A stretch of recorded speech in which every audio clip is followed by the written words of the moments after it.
let's start with some Netflix because Monique, I don't know if you'll remember this. I'll refresh your memory. She reportedly has settled with Netflix. She had a big lawsuit that accused them of racial and sexual discrimination for allegedly making her a lowball offer for her comedy special. I do love that you can accuse Netflix of being racist and sexist. Throw their money around that's the thing. You don't just negotiate and move on. You negotiate and then sue because you were so offended by the offer. Again, here is my white privilege. I submitted a stand-up special to Netflix. They said, thanks, but no thanks. And I didn't go, oh, it's because I'm white. No, they weren't interested. Yeah. Fair. Probably for other reasons that I could probably more grounds for a lawsuit than Monique. But you just have to walk around thinking everything that happens. So if a pigeon shits on you, you go, oh, it's because I'm black. And it's because I'm a woman. Also, Netflix has people like black people they pay cajillions of dollars to, like Dana Gould's a white male. He's funny. Let's see what he gets compared to Dave Chappelle over on Netflix in terms of an offer for a stand-up special. That's why Monique was sort of using the kind of the double whammy defense, because her lawsuit is she said Netflix officials warmly praised her work before they offered her $500,000 in early 2018 for a special and refused to negotiate with her. And her suit said that reflected a company tendency to underpay black women, because you talk about Chris Rock, Ellen DeGeneres, Dave Chappelle, Ricky Gervais, all tens of millions of dollars for their special. That's exactly how this fucking business works. 100% how this business works. Some people get paid a shit fuck stick load of money, and then some people don't. Term. Yes, that's how it works. So they won't disclose the settlement, but everybody's happy. Oh my God! So it's just a nuisance thing. I mean, maybe just to make it go away. That, her lawyer said, like, we're good. There's always the problem is discovery. You can talk to Garagos about discovery. They start looking around. They go, all right, we're going ahead with this lawsuit, and then we get into discovery. Then they subpoena all the computers and all the thing, and there's one fucking email from some mid-level thing going, that black cunt, fuck her, or whatever. They go, aha. Get your pen. Now you get your checkbook out. Yeah. That's how it works. So they usually, Gary, we should ask Mark about this, but there's something in discovery they found, and that brings them to the table. Interesting. Yeah, I'll be very curious about that. Well, this reminds me of a story that was going on yesterday on Twitter, which I think it was BuzzFeed, but I can't remember. It doesn't matter. It was the story was crazy things actors have heard of why they didn't get roles, and one of them was an actress named Brenda Song, who I don't know, but she claims she was told she wasn't Asian enough to be in Crazy Rich Asians. And the thing is, I'm sure there are all sorts of reasons given. Maybe I don't know Brenda Song, maybe she's great, but they will tell you things, and maybe they just didn't like your special. I don't think you're that great of an actress. And now, of course, that was nicely praised by Netflix. They're always going to say nice things about, oh, you're great, but they're not going to say you're a fucking hack and we don't like your work. Oh, we really responded to the whatever. God, your read was great, which was a different direction. Yeah, and it all comes out in the wash, because if they did truly love your special, and first off, there's also just an algorithm to it. How many eyes will this generate? How many subscriptions could we get? What does Monique mean to us versus Ricky Gervais or whomever? And then that's how they move forward. Yeah, because part of me thinks, well, she's an Oscar winner, but then it's like, well, what does that have to do with the stand-up special? Yeah, but it's almost insane to go, well, first off, $500,000 isn't nothing. It's an offer. I'd love to be offended by $500,000. Cover your costs. It is not. Sirius XM just gave Conan O'Brien $150 million to do his podcast or whatever on Sirius XM. All right, that sounds like a lot of money. And then there's a lot of people that do podcasts, and like, where's my $150 million? That's how this business works. Right.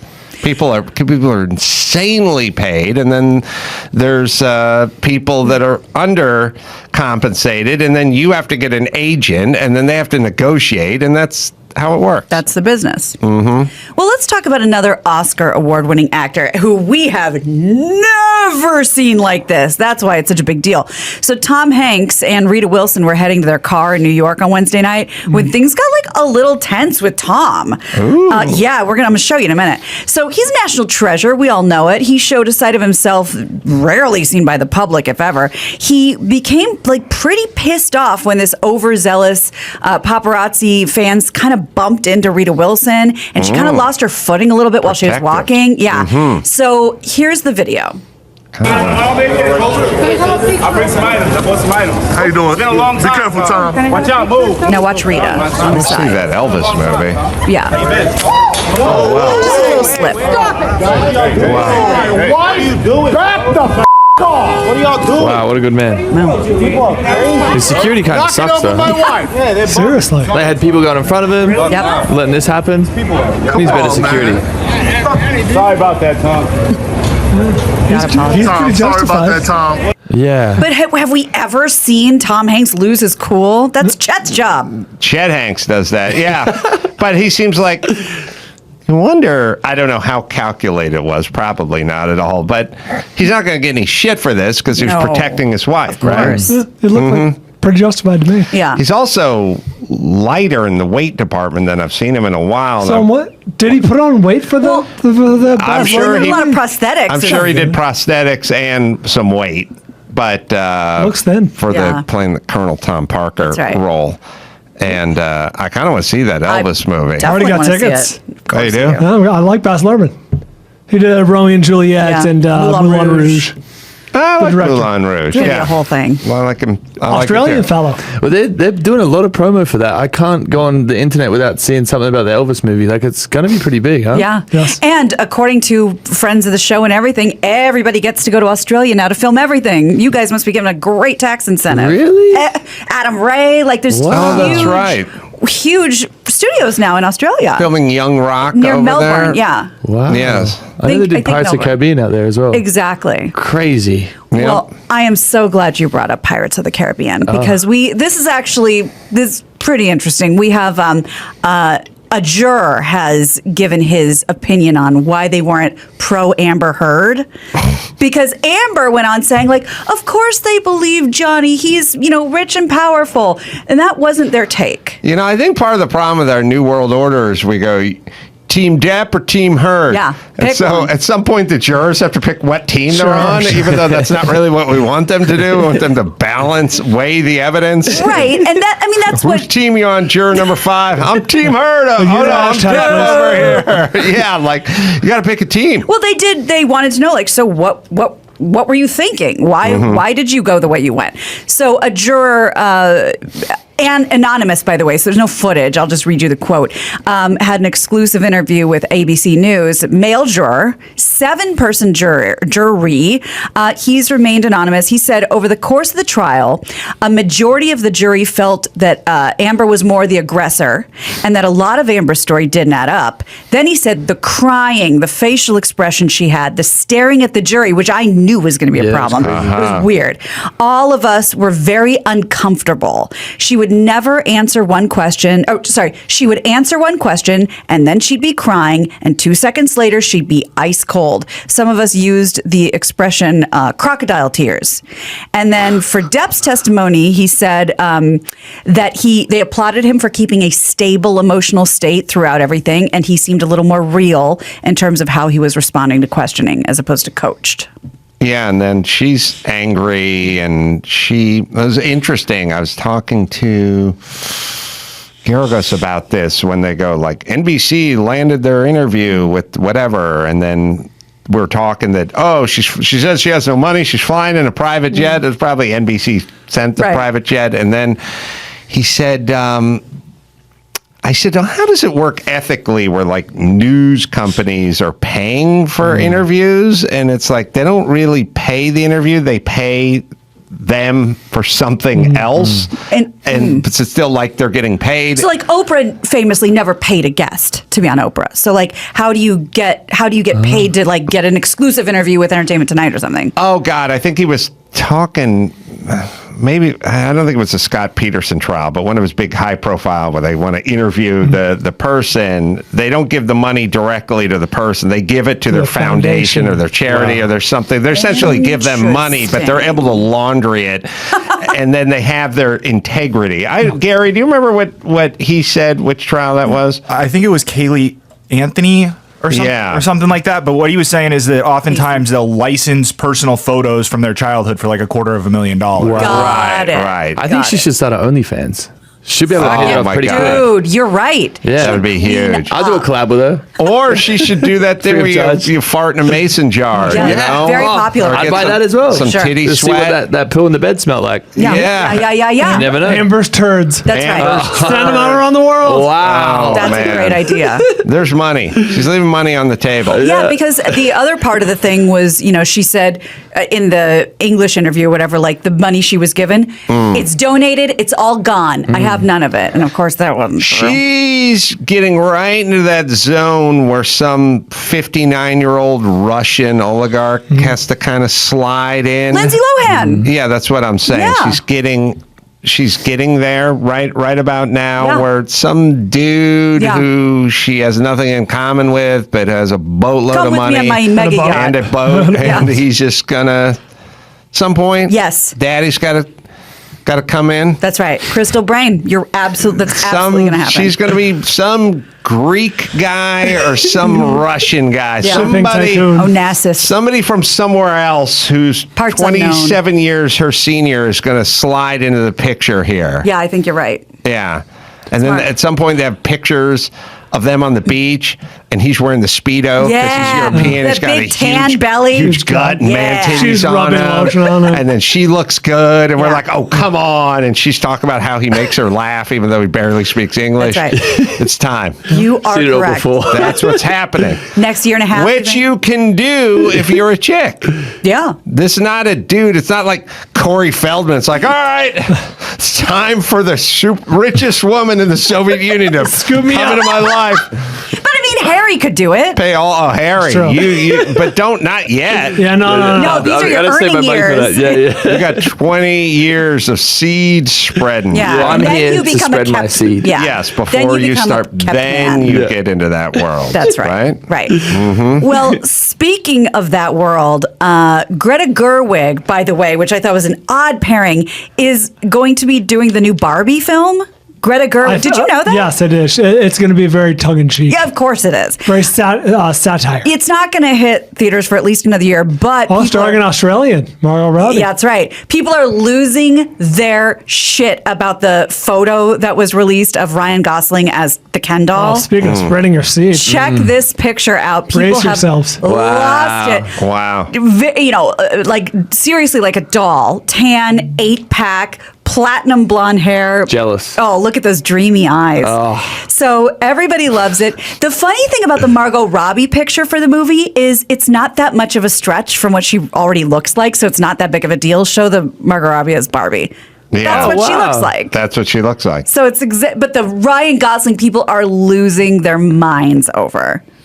We're in a weird world where Put Ryan back on. well, we've talked about it since Don't be so fast. since the Lego movie was so good. That's great. Everything's on the table. Like, Yeah. Yeah. if this was in the 90s and someone's like, Oh, we're doing yeah. Barbie, the movie would be like, what the fuck up. Blah. And guess what song will not be in the movie? Barbie Girl by Aqua. Right. Really? Not in the movie. You know what would fuck my shit up? I was not a Barbie guy. I Oh, you know what I'm saying? labeled G.I. Joes for homos when I was like 9. I was like, are you fucking kidding me? Play with a dude doll all day? Yeah. No way. My favorite show as a kid, Speed Racer. That's right. That fucking movie came out 20 years ago. And they Garbage. fucked it And all Neil up. Hirsch. Pure Yeah. garbage. Oh, yeah. Now, if they did it now and Baz Luhrmann directed Yeah. Speed Racer or Badass. something, it'd be good. Yeah. Tom Hanks stars as Pops Racer. I'm just riffing. Who's the brother? Oh, we don't know. It's Racer X. Racer X. And that could be Harry. That's right. I'm there. He's Yeah. a good-looking dude. Did you ever see him though? Oh, sorry. One episode, Speed, who lost Speed Racer was a couple of years younger than Racer X. Racer X is his older brother, but nobody knows it. But he's on the circuit too, and he protects Speed. But he's anonymous. He has a mask on. Has a good-looking outfit. Find me Racer X. And what happened is Racer X, when he was like 15 or 16, took the race car, went to the track, was winning the whole race, ruined the car at the end, crashed, and got out and ran. That's a good outfit. Because Pops, he didn't want to deal with Pops Racer. We never know what happened to Racer X, but at some point... Does Harry have the jaw? Let me see. You need a strong jaw? Yeah, that's pretty You good. could do it. You could do Racer X. You pull it off. Matthew Fox played him in the movie. Oh. Wow. That's a good job from Lost. Yeah. Party of Five. Thank you. So they table for five. Anyway, where was I? So explaining the canon. Spritle and Chim Chim are getting an idea, and Trixie. So G.I. Joe's for homos, though. he says he says to Racer X, I know you're my brother, and he punches him and knocks him out. Back when you could punch people and knock them out, and they'd get up and you'd be gone, and they go, what happened? I guess that never happened. Right. Although I feel like You'd have a memory of that. if that was like your roommate and you go, who ate my lasagna? And he punched you in the face, and then you woke up and he was gone, you'd be like, a fucking guy ate my lasagna and he punched me in the fucking face? You wouldn't be like, I don't know what happened. I guess that didn't happen. I just fell Maybe I asleep on ate the it. kitchen floor. Right. Yeah. Did you see the movie? No, the commercial seemed so wild and bizarre. It was weird. Scattered and off-putting that I was like, The Wachowski siblings, brothers at the time. Oh, wow. I didn't know felt that. kind of anime to me, or not anime, but it was weird. It was like a weird. Oh God! If we see a little bit of like a portrayal, like some animation, you know what I Like mean? Polar Express weird? Yeah, where they did the... not quite to that level, but Yeah, yes, a little okay. bit digitized. Okay. We'll look into that. Please. Some really scary shit happened at an elementary school in Juneau, Alaska. And this is one of those things that I'm sure they're going to be labeling milk cartons like crazy now. A dangerous mix-up happened to the children, and they accidentally gave them floor sealant instead of milk. How do you mix that up? I'm glad you Alaska. asked. So the mistake occurred at summer daycare where the kids are getting breakfast. Several kids complained that the milk tasted bad, a burning sensation in their mouths. Everyone kind of ignored them. The milk is When served... several kids complain, feel free to investigate. Right. If it's Well, one troublemaker, It's served from a dispenser, but the staff somehow filled it with floor sealant instead of milk because apparently they come in a very similar carrying case. Wow. with more vitamin K. Poison control was immediately called. Other than a couple of upset tum-tums, the children were okay. Really? The school superintendent said they're investigating it, but they really do believe this was a mistake. Wow. Because it's white, and they put the wrong Maybe thing. it's sad, but don't you guys just hear like, oh, that's a payday now? Like you're getting Monique money for this shit. Yeah. One of those kids, you'll be fine, but someone's cutting you a check Oh, now, for right? sure. the Juneau Unified School District is going to That's pay right. it out. You know who they're going to have to call? Sarah Palin. And she is going to be rip shit about this because this is an election year. Oh yeah. This is not something you want to be known for around the country when you're trying to be the governor again. I saw that porn. That wasn't really you, was it? The drill, baby, drill. Okay, cards on the table. It There's a wasn't porn me. with It her. wasn't me, but it was my idea. Oh, was your It was idea? my idea. I Well, just there you couldn't go. do it. I knew Smart, they'd actually. be so mad. I could smell your stink on it. Thank you. The first dude said the same thing. Oh, really? He smelled my stink on her. Yeah.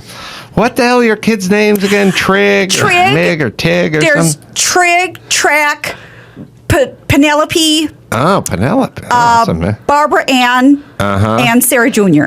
Aha. If memory serves. I drank some of that milk, so I could be confused. You drank some of the floor? Yeah, well, I had to go, like, remember when that fraud Obama went to Flint, Michigan and said, I'm thirsty, give me, and then they gave him the tap water and he he drank it and didn't- everyone was horrified. I did that. You I did drank that. the water. Yeah, I said, Oh, I'm yeah. parched. Give me some floor sealant. Yeah, Michael Moore was not happy. No, he about was not. that. I said, that's a good idea. I'm going to save that for another day. And I did it this morning. I wish Michael Moore was from where I'm from, North Hollywood. And And no one ever goes, I represent the people, or in my hometown, a Valley Village. No one gives a fuck when you're from the Valley. There's nothing. And now he's from Flint, and now he has to go out and tell everyone about what's going on with the sewer system over there every 10 minutes. We all have to listen up. Start working in your good North Hollywood values. Yes. When I was walking down Addison Street off of Lancashire. Right, by the Colfax Playground. By the Der Wiener Schnitzel. That's right. When my dad, he looked at me and he said, son, you work hard and one day you'll own a Mighty Muffler, which was across the street, or the AM/PM. You keep focused. You keep your head down. Keep your head down. We'll end up in that Schwinn shop off of Chandler. Right next to the Dollar Tree. Right next to the Dollar Tree. And what will become the John's Market. That's right. Yes. Okay. Are you familiar with, we all remember Bam Margera, yes? Oh, those carpetbaggers from Sherman Oaks. Right. They blow into town with their rhetoric. Don't listen to them. The fast talk. Highfalutin. That's right. Sorry. So I was going to do the story yesterday, but we ran out of time, and I'm glad I waited because he went missing, and that was the story. He checked himself out of rehab and said this was not working for him, and he was gone. But he has now been found as of this morning, reporting this. The Jackass star went missing from a Florida rehab facility earlier this week, but according to TMZ, he was discovered by police and a crisis intervention team at a hotel in Delray Beach on Wednesday. As of the time of the report, he was being escorted back to the treatment center. No problem, no fights. He voluntarily went. He bailed because he was supposedly, he was there under a court order, but he said that he was mad because he wasn't getting special treatment because he was a celebrity and they weren't treating him like a celebrity, which I feel like in rehab is the whole point of rehab. I saw celebrity rehab. Yeah, you can't say that out loud. You have to think that. Right. I think that every day. But I never say it. Yeah, you shouldn't say Rarely it. verbal. Not going to get anyone on your side. Yeah, when I'm pumping my own gas. Yeah. I'm going, this is so beneath you, dude. Breaking in your Why own isn't shoes? somebody intervening and pumping your gas for you? Yeah. Yeah, I always think that, but I don't verbalize. Well, apparently that was his beef with it. He recently broke his wrist and his elbow in I'm glad you're sitting down, a skateboarding mishap. No. Yeah. So he's dealing with that as well. Somebody picked him up in a car and drove him away from this facility, and nobody knew where he was, but I guess that was the big problem with the facility. We have the trailer for Speed Racer. Oh, good. Yeah, it's off-putting. I got to play the song, yeah. It's very animated. So it's real. Racing's everything. For my family, it isn't just a sport. It's way more important than that. It's like a religion. Are you ready to become a real race car driver? Then sign that contract. This entire thing is green screen. Yeah. Oh, is that guy from Flint? Susan Sarandon. It has nothing to do John with business. Weird.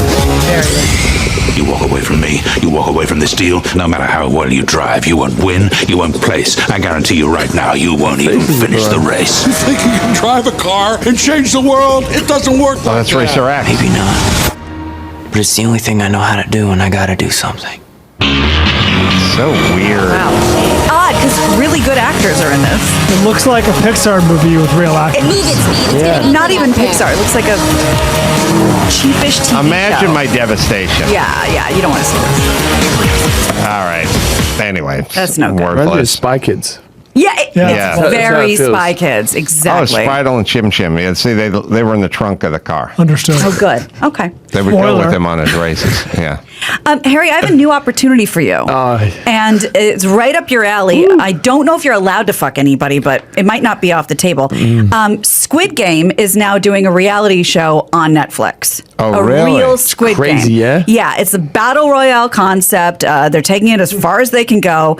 Netflix premieres the reality show. They're trying to premiere it. They're still going through the motions. You know what they ought to do? Yeah. Just kind of combine what you've done, which is the floor is Harry's seat. Right. Because, falling into the slime is one thing. Well, Getting cummed in is another thing. good morning now. Getting filled to the brim. No, I'm thinking more we just do a sea of it. This could take a while. It's called but Sperm Game. I'm saying Yeah. you'd think Sperm Game, twice yeah. about jumping off that yoga ball if you knew Yeah, you're going to get a that if you mouthful. missed. You might get pregnant. End up 6 with ways the to drink. Sunday. That's Yeah. right.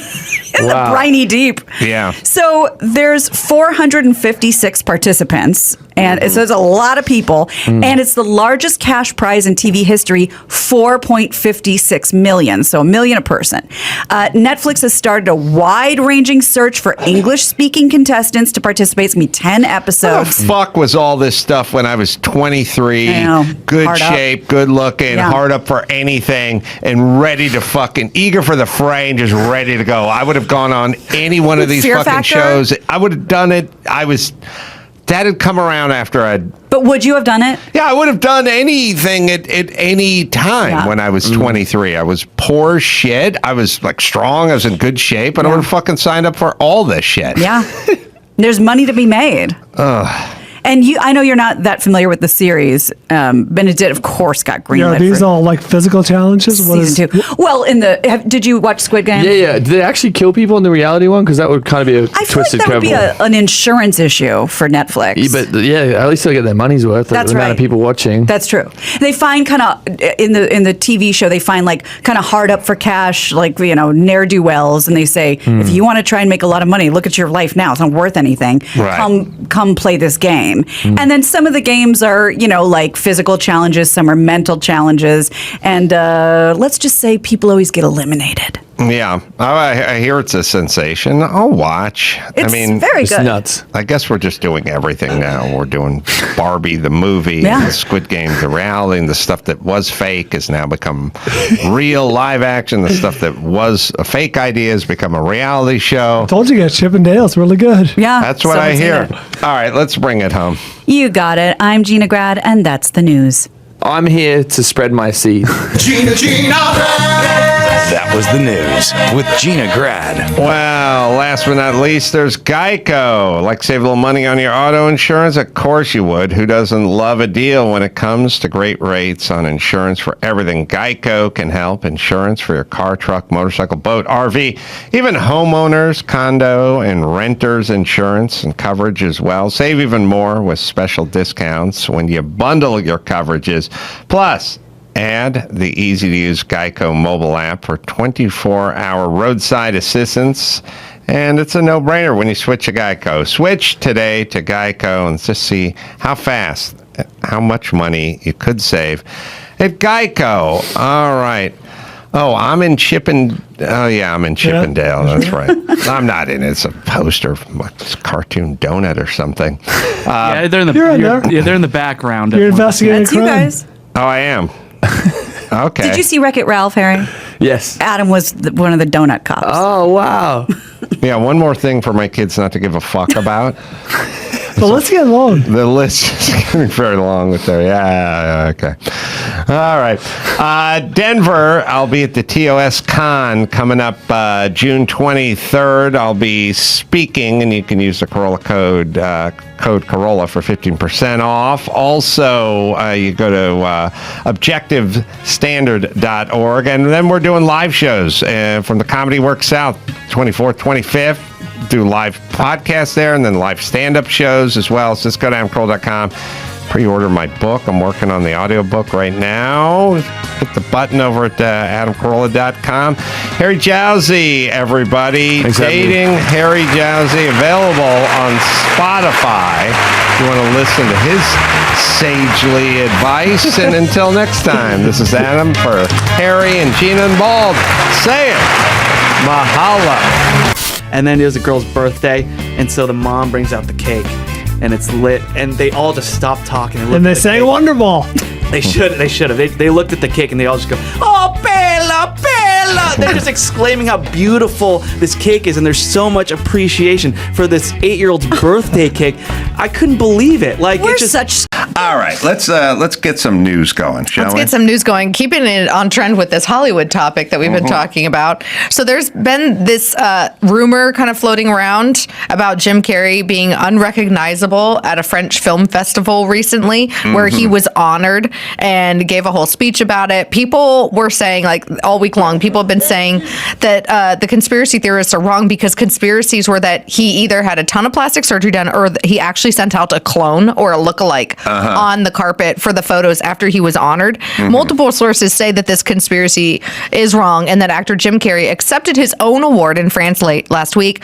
And some believe, of course, he had a lookalike in his place. Carrey's representative has finally come out and said that the general delegate of the award show both say that the person on stage was himself Jim Carrey.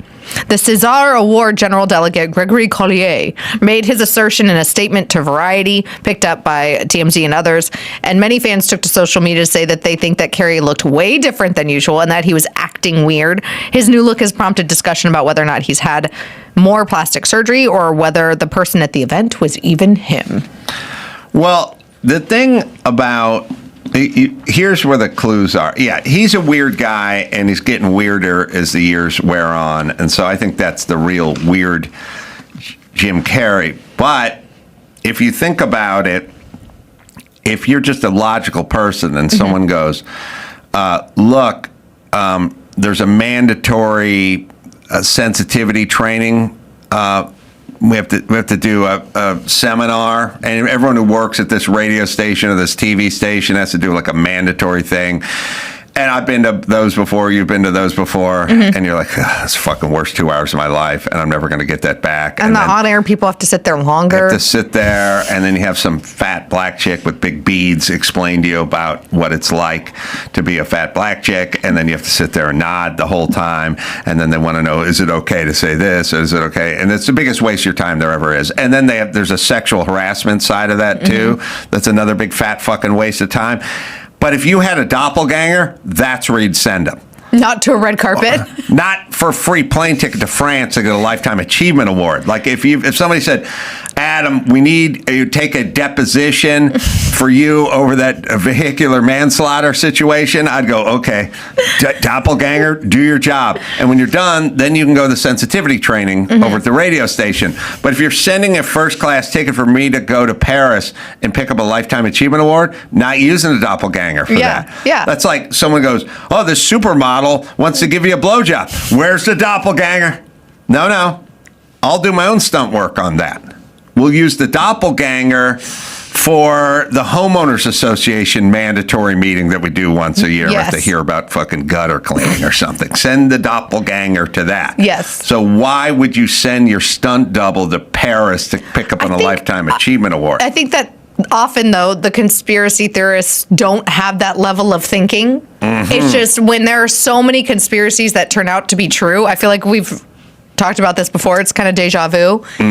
Like when there's so many conspiracies or parts of conspiracies that end up being true, that now everything might potentially be a conspiracy.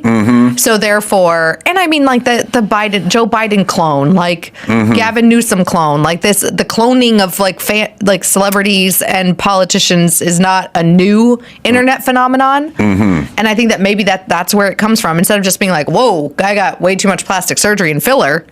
Yeah. They're like, must be a clone. He's going to end up Mickey Rourke nuts in a few years. I thought you meant like looking like Mickey Rourke. Well, it's all part of it's all part of it. Yeah. Yeah.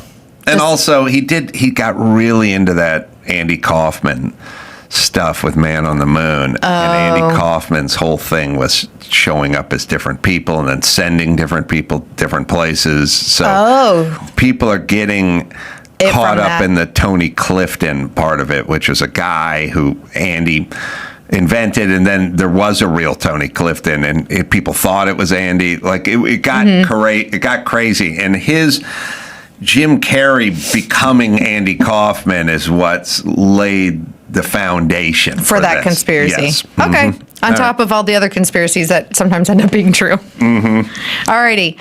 Next up, we have Donald Trump sharing apocalyptic footage of San Francisco. This comes from our friends over at the California Post. Of course, he shared it to Truth Social. President Trump shared the damning before and now footage of San Francisco, contrasting its purported golden past with its current apocalyptic present. The short clip featured the split screen display of city street life. It doesn't list when it was, but I mean, if you look at this, it totally looks like mid-century vibes, right? Like late 50s, early 60s. Yeah, it's not quite big enough for me to catch everyone's attire, but yeah, people wore hats and I mean, the ladies are in pencil skirts and heels. Right. That wasn't when you or I were was alive. Right. Yeah. it got ruined by Democrats, basically. I mean, it's actually depressing. Like, it is. How do you, for the people that say that the right has no heart, I don't understand how the left has no empathy for like people literally shooting up and dying on the streets, like half naked on the streets. Also, what I never really understand is like with Cuba or Russia, and you have all these democratic socialists and you know, your Bernie Sanders type. And the argument they make, which is always crazy to me, is the argument they make is they go, we're not going to do it like Cuba. We're not going to do it like Venezuela. We're not going to do it like Russia. We're going to do a version of it. It's not going to quite be that. It'll be a better, different version of that. I'm like, how about we do nothing close to that? How about we do the opposite of that? Hold on. And so it's sort of like what I want to say to people is San Francisco represents the progressive movement at its purest form. This is when they get to do everything they want, that's San Francisco. And so I'm not even going to make a judgment call. I'm just going to say, take a bunch of Americans, show them San Francisco then, show them San Francisco now, and go, this is the result of them doing everything they want. Yep. And then their argument is like, we don't want that in Chicago and in LA. We just want some of that. And it's like, why do you want any of that? This is them when there's no challenges and no hurdles and they get to do whatever they want. They ruin the city they're in. Would you like to bring some of that into your city? And the answer is you shouldn't want a version of that because this is their utopia. I was just in a small town in Texas. It's like, that's the right. And it was people fucking enjoying themselves, leaving their doors open at night. We went and took a Lamborghini Diablo out for a ride, and we like went to a dark road at night, paved and everything, and we're like, this guy's like, let's get it on. And I'm like, what about the cops? He's like, there's no cops. We don't care about cops. I'll drive this car. And then we're going to have some drinks. Yeah. He's like driving around a SUV with a light beer and a cup holder. And he's like, well, it's cool around here. And later on, we can go shooting down on my property and ride dirt bikes and stuff like that. They have flamethrowers and stuff too?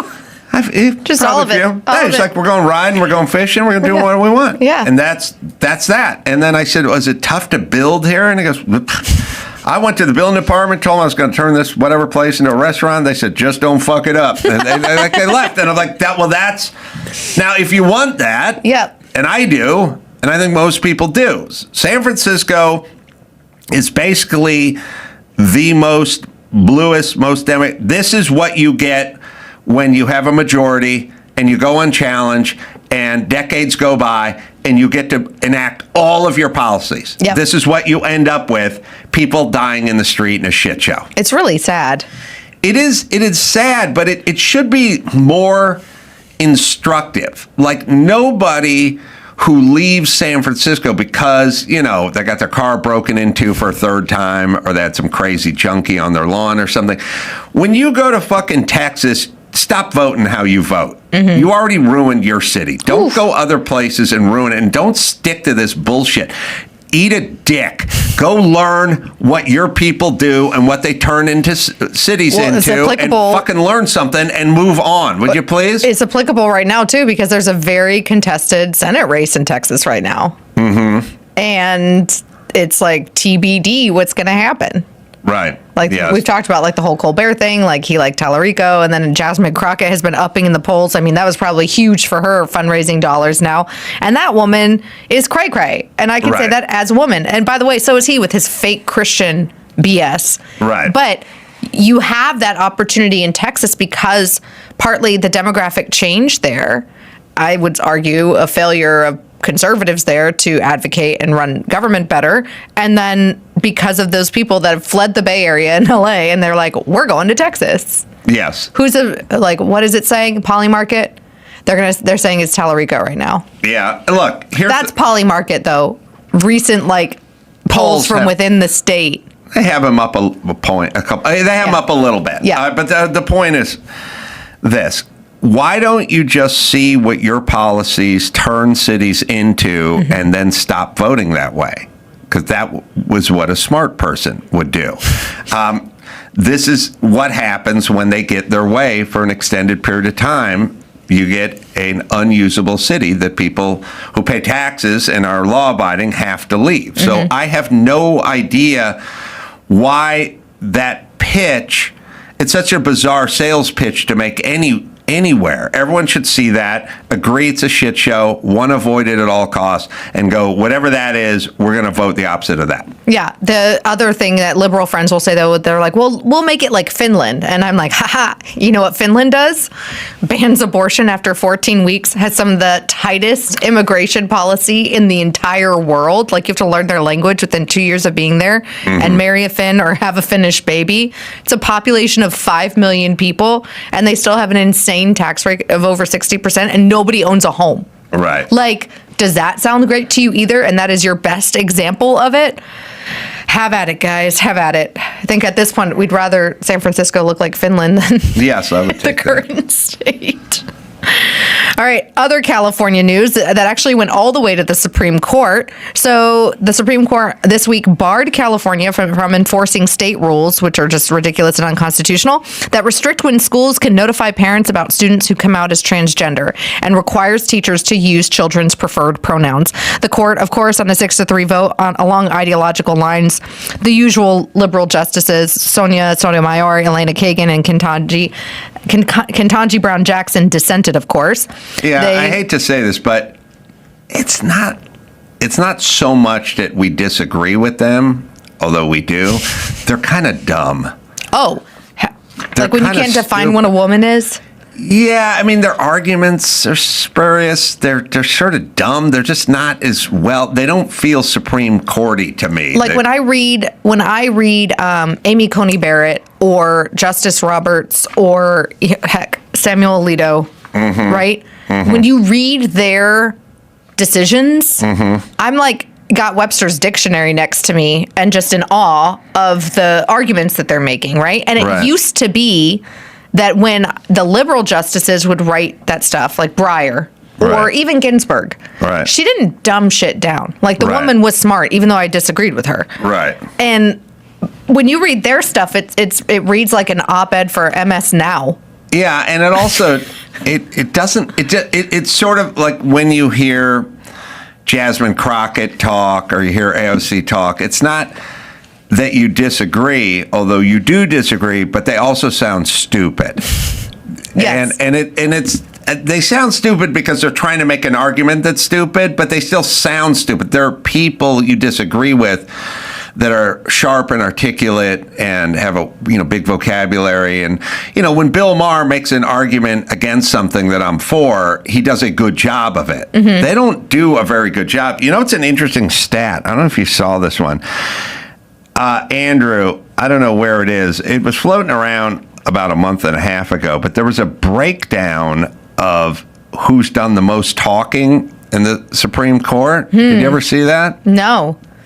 It was interesting because my chick think theorem. Yes. Lots of talk, but not a lot of action. Yes. I think Ketanji Brown Jackson had by far the most talking, but she makes the least sense. She loves to hear the sound of her own voice. Talking, and the guys.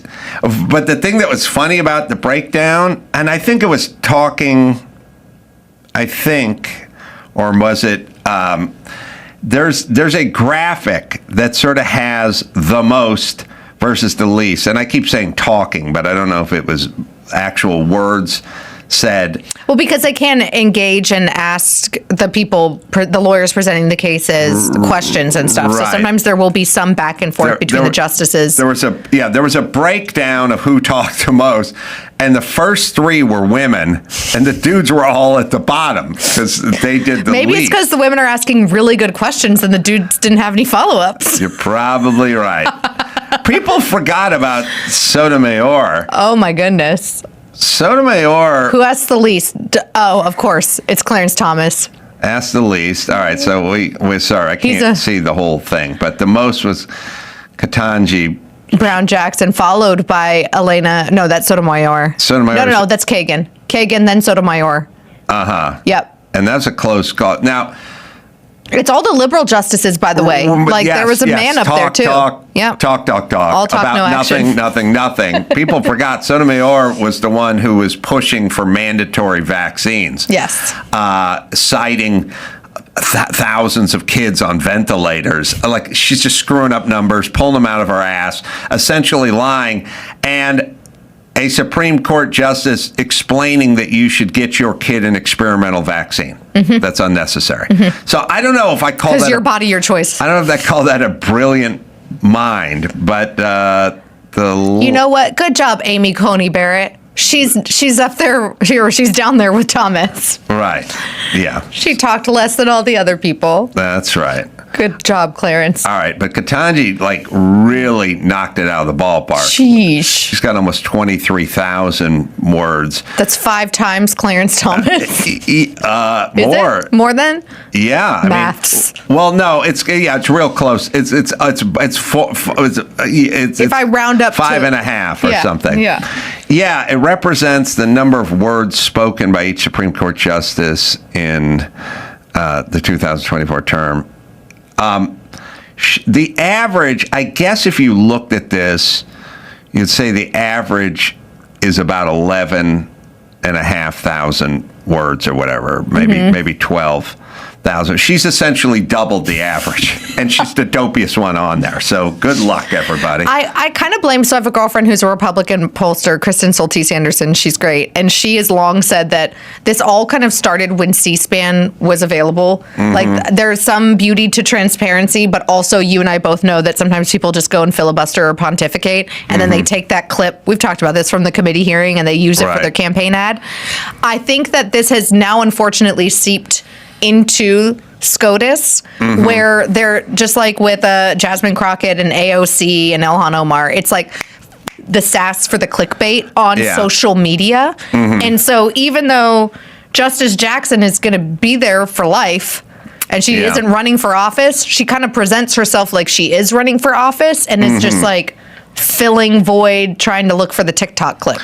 Yeah, there's a Jasmine Crockett one that's out where she's talking about ICE coming into people's houses, putting them in detention centers and killing people and stuff. You can find that one where she just talks and talks and talks. Lots of passion, no information, mostly lies, no data, and just all emotion. Yep. Also, I think we need to outlaw the big swinging ponytail. Why? I like a pony. Because they start talking and it just starts flying around, and they start getting enamored with this giant rope swinging around. Like, the dudes have the long hair who flip the thing, and like, make your fucking point and get off the stage. Stop with the hair. So you're not a fan of Fabio? He rides dirt bikes. That's different. Yeah. Yeah, allowed. We'll find. Maybe we can find that clip. I think I liked it, but yeah. Who were we just talking about? No. Brown Jackson? Yeah, no, before her, sorry. I just had a brain fart. Like Jim Carrey? Oh, there she is. Yeah, but this isn't her with the big... Oh, Jasmine Crockett. Jasmine. Oh, well, isn't also Jasmine Crockett the one that like made a comment about Governor Abbott being Hot Wheels and then fully denied it? And then there's like literally video of her talking about it? This tape is brand new. This is just her with a big rope. I don't know if it's real rope or clip-on rope. It looks like anchor rope clipped on her head. It's just from like yesterday or something. I think I just saw it today or whatever on X. Anyway, you can do your next one. He'll find. She's talking about ICE being murderers, essentially. Well, I do think that this is an important win for parental rights. The SCOTUS focused on parents' claim that their rights under the free exercise clause of the Constitution's First Amendment were violated, and the court said that they have valid parental rights claims also under the Constitution's 14th Amendment. So now California has another stupid law in the book that the Supreme Court is saying is unconstitutional. Hooray, California. Yeah, it's all we do. All we do is have really insane ideas that are just counter to whatever this country is and whatever sane societies would want. And then we sue everyone who disagrees with our horrible ideas that are destructive. All right, where is this clip? I don't get it. So this is Jasmine Crockett. I saw it on Twitter today. It's her talking about ICE being murderers, and she's got a giant rope of hair. And you don't have to look on mine; just look on the computer. I think you don't have to look on my Twitter feed. It was in the feed. I don't know if someone sent it to me. I just saw it on my phone, but it means it's new and it exists and it's sort of nuts. I don't know. Put in Jasmine Crockett ICE murders and see what Google comes up. Not coming up. I wonder if they scrub stuff. Ooh, good point. They scrub stupid stuff, and I may have liked it, but I may have just. It's actually really hard and annoying on social media, specifically X and Instagram, to find things that you've liked. Yeah. Or to find something you're like, oh, I think Ben Shapiro posted this thing. And then you search for it and you cannot find the thing. It's a weird world because this computer is insane and it's, I'll sit there and I'll be watching the In Memoriam or something, and I'll go, oh, when did he? And you just put the person's name in, and 5 pages comes up. It takes 3 seconds for you to know everything you need to know about this actor, this person, this who director, died in 2025, whatever it is. It's insane. And then other days, I wake up in the morning and I'm just looking at my phone, and this clip of Jasmine Crockett comes up screaming about, and I look at it a couple times.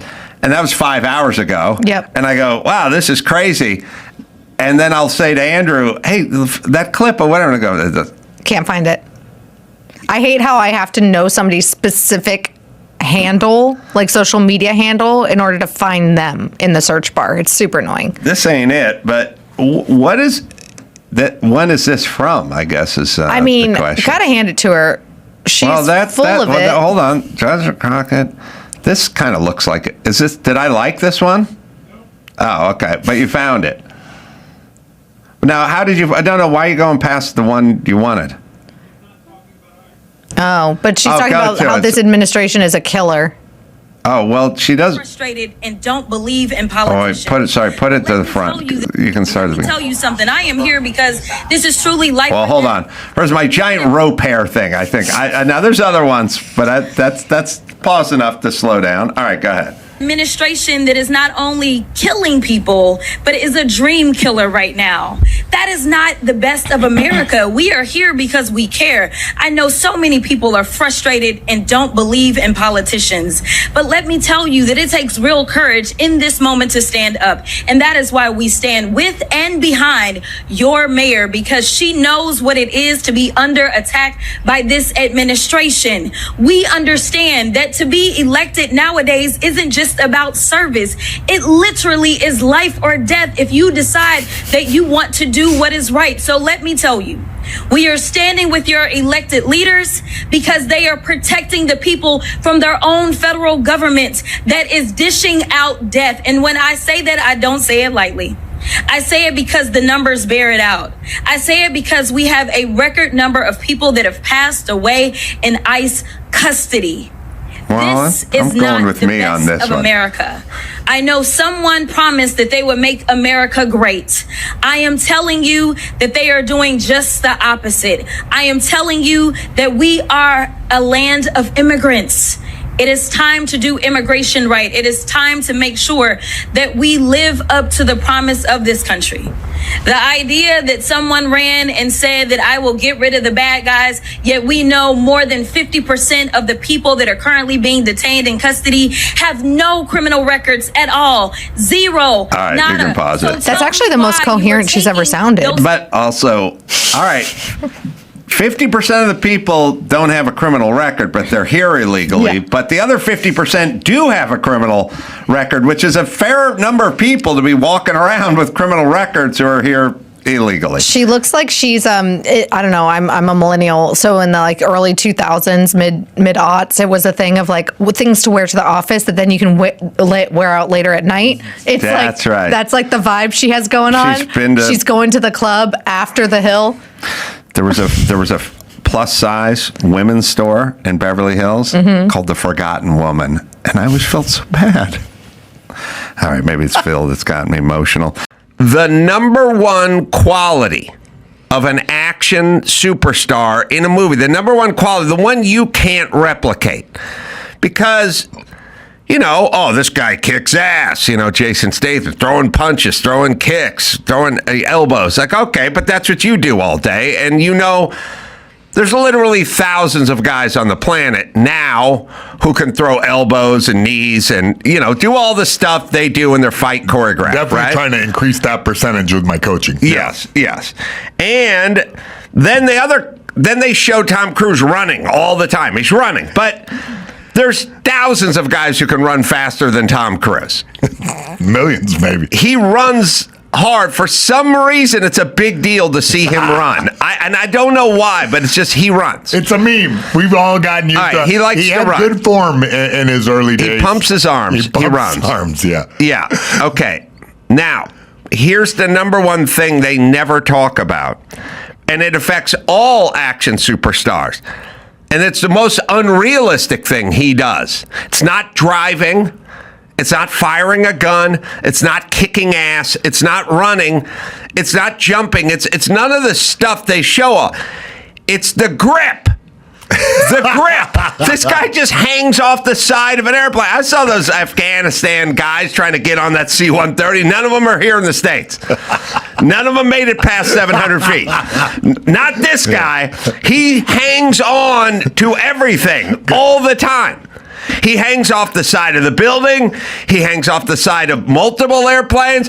There'll be a scene. If they did a scene in real life, if they said to Dwayne Johnson and Jason Statham and all those guys, could you simulate a fight right now? They'd go, yeah. Could you run right now? Yeah. What if I took a rope and just chucked it off the top of this 28-story building? You think you could dive out and grab it and swing back up? No, not in a million years. The craziest thing he has is grip. Grip. And all action stars have grip. And they also have some sort of superhuman grip. Yes. Because the fight is the fight. But there are a lot of guys who can fight. The running is the running. Every kid can run. The driving the car, I can drive a car like that. But I can't slide off the side of a blimp when I'm on the top of the blimp, slide down the side and grab a light marker with one hand and pull myself back up. That I cannot do. Nobody can do it. It's all grip. And they always talk about, oh, come on, this guy kicked the ass of this karate master, or he beat up 5 guys at once. Okay, it's still under the realm of believable. The grip. And if you just said with Tom Cruise, look, we got to delete all the grip-based scenes in Mission Impossible. Every movie would be 14 minutes long, and there'd be no franchise. Every movie's him. He could be on the side of an airplane, or he could be sliding out of a train car. Oh, grab. Never misses, by the way. He never misses. I don't even know why the people around him are ever concerned, because it's like, oh, look at him. Never misses the grip. There's a handhold. It's always a grip. It's grip. Yeah. All the other stuff you can do, not the grip. An overhand on the wing of a biplane. He's constantly gripping things. Yeah. And I don't know where he gets that kung fu grip. But that, and they do it with other stars too. Also, there's a weird, another thing about guys who fall off the side of cliffs or side of buildings or something, and then they grip them or they climb back up the rope. At some point, when they're like 80 stories up, they get their head up to the floor and they go, "Thanks, bro." My feeling, I'm still out of the building. Like I'm not doing a victory dance until you fucking pull me until we get to the lobby of this building. I love it. Celebration. Yeah, they get like yes. Even the women go, "Thanks, Bobby." It's like you're still outside the building, bitch, and you're just hanging on. If you took any woman I know and said, "Look, we're just going to blow out the window on the 80th story. I'm just going to hang you out the side, no ropes, no harness, nothing. You just put your elbows up on the tile," I don't think she'd be relaxed. No. All right. Planking.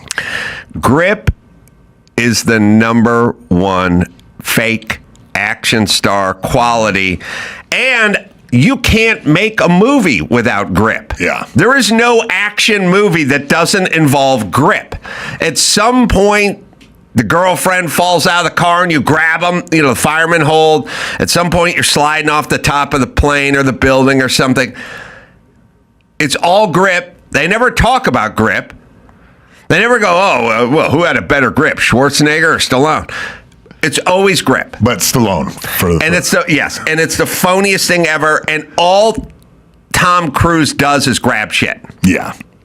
He's spent more time outside of airplanes than inside of airplanes in this franchise. Third class. If you tallied all the time spent on the airplane versus all the time spent outside of the airplane, there would be more outside the airplane. My dad actually got drugged by a C-130. And the story's pretty quick, where he just got dragged on the static line. Oh, drugged. Got banged up again. My dad cracks up harder than anybody at that. Wait, was he trying to jump out of a C-130? The 82nd Airborne. Somebody stopped the line of guys who jump out the back with a static line. He shoved the guy, and the static line caught his arm. He got hung up on the plane, banged a couple times, and then... So he dragged behind the plane? He did. At altitude? At altitude, and walked it off. That's a dude. That is a dude. Love you, Dad. Static line... It's not. There's no free fall in the static line. No, right? you come out. They pour you out of the back of a C-130. It was a giant cargo plane. Everybody jumps out there, attach it. All their equipment flies down below them, and they open the chute. And you got to get down to the ground as soon as possible. So if the enemy's firing at you, you don't have much time. You know why I could never work on any action movie? Why? Because like in Fast and Furious 5 or 6 or whatever it was, they got the C-130. They all got their super buggies lined up, and then they all were going to fly over the target, the mountain target, and they're going to parachute out the back of the C-130 and down, and then release the parachute and then take off, which is all fine action sequence. But here's why I couldn't work on any of these. They pulled all the cars into the C-130 forward, and then at some point when they got to 28,000 feet, the gate opened, and they all backed out. And I would argue that you should back into the C-130. Like Dr. Drew backs into the spot in my parking lot. Every time he backs in because he likes to shave a couple of tens. He's always in a hurry. He gets in his car. He leaves. And he wants to shave 14 seconds off backing. Right. But if you were going to be, let's just ask everyone you know. If somebody said, you're going to have to put your car in a C-130, and then when we get up to 20,000 feet, you're going to drive out of the back of the C-130, wouldn't you load it facing the back of the C-130? There's no weight distribution problem. But you think you'd like to drive out of the back of the seat, not be looking over your shoulder? You're adjusting the mirror. Some guy banged your mirror. You go into the side. You hit the side of the C-130 because you're not going straight. Scrape. You're already driving a car out of an airplane. Let's do it in reverse. Like let's add a little extra difficulty level to this endeavor. Why would you not load those? And by the way, you got all the time in the world to load up the C-130. That you do that the night before. Right? It was like, we're in a hurry. I would argue everything you put in a C-130 is probably back it in because you have guys on the ground. You're sitting. Well, first off, you're on the ground, right? You're on. Why is everyone backing out of this C-130? Optics. Well, I guess, you want to be in your seat looking up at the I would also argue you guys are driving highly modified vehicles that do not have all the mirrors and all the sensors and all the stuff. You got a 72 Challenger with a Hemi in it. You can't see what's behind you. Every single car... See, this is why I couldn't work. I couldn't work because I'd go, why they... But they'd be backed in, right? Yeah, no. I'd go, no, of course. You have 11 cars all backing out of a C-130. And by the way, they're side to side. They could hit each other.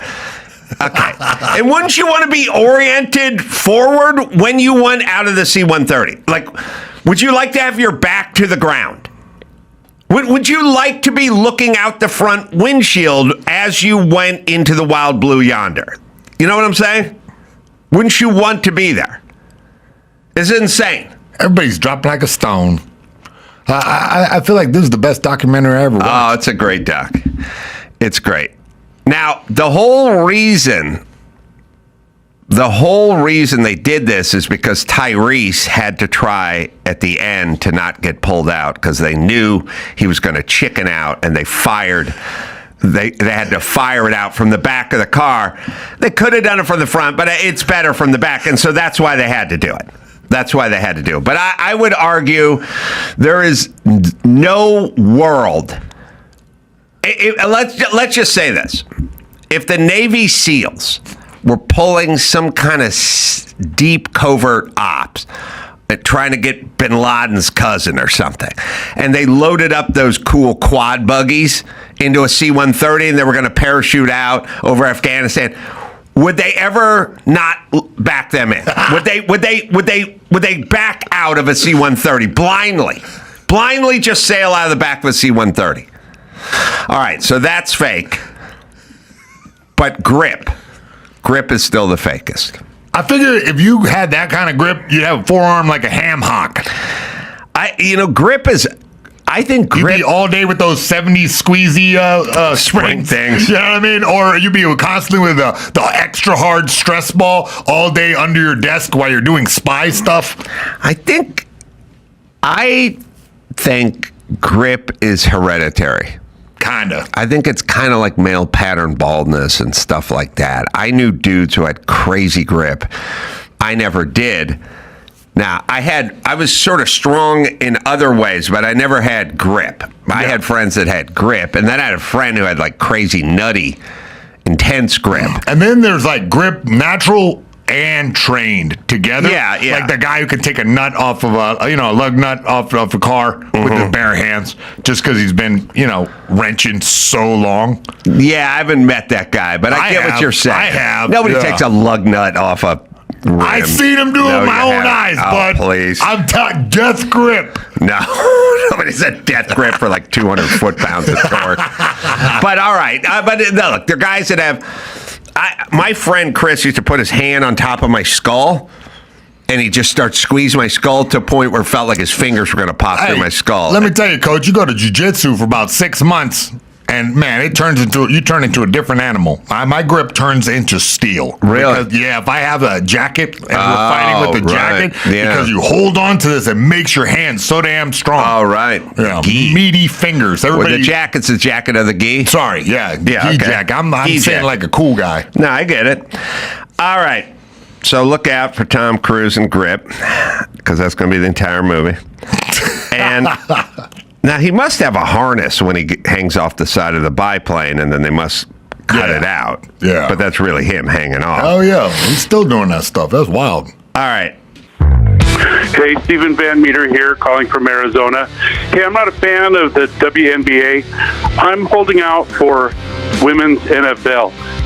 When will we see a full-contact tackle football women's league?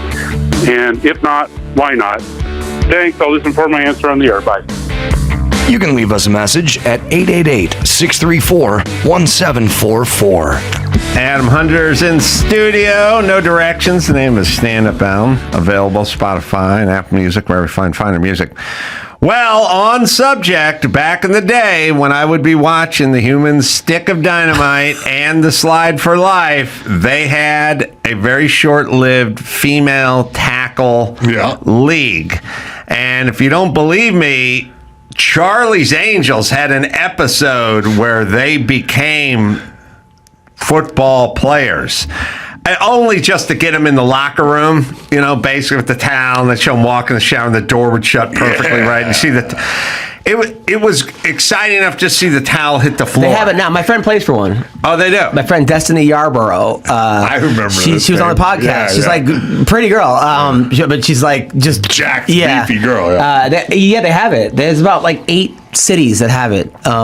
Tackle football. It started in the 70s. They I had thought it it was for like a lingerie little bit. football, right? And they really no, it's cackle. They have. We're the just talking lingerie. about regular football. Yeah, it's regular. Like she fought Gabby Garcia. I know. The really heavyweight woman fighter that we talked about a while back. Really? Yeah, Gabby Garcia. Did she fight her? She fought her. What happened to that fight? She hurt her. Gabby's really good at she rocked her, jiu-jitsu. but then she lost. But then she got taken down and submitted. You know? Yeah.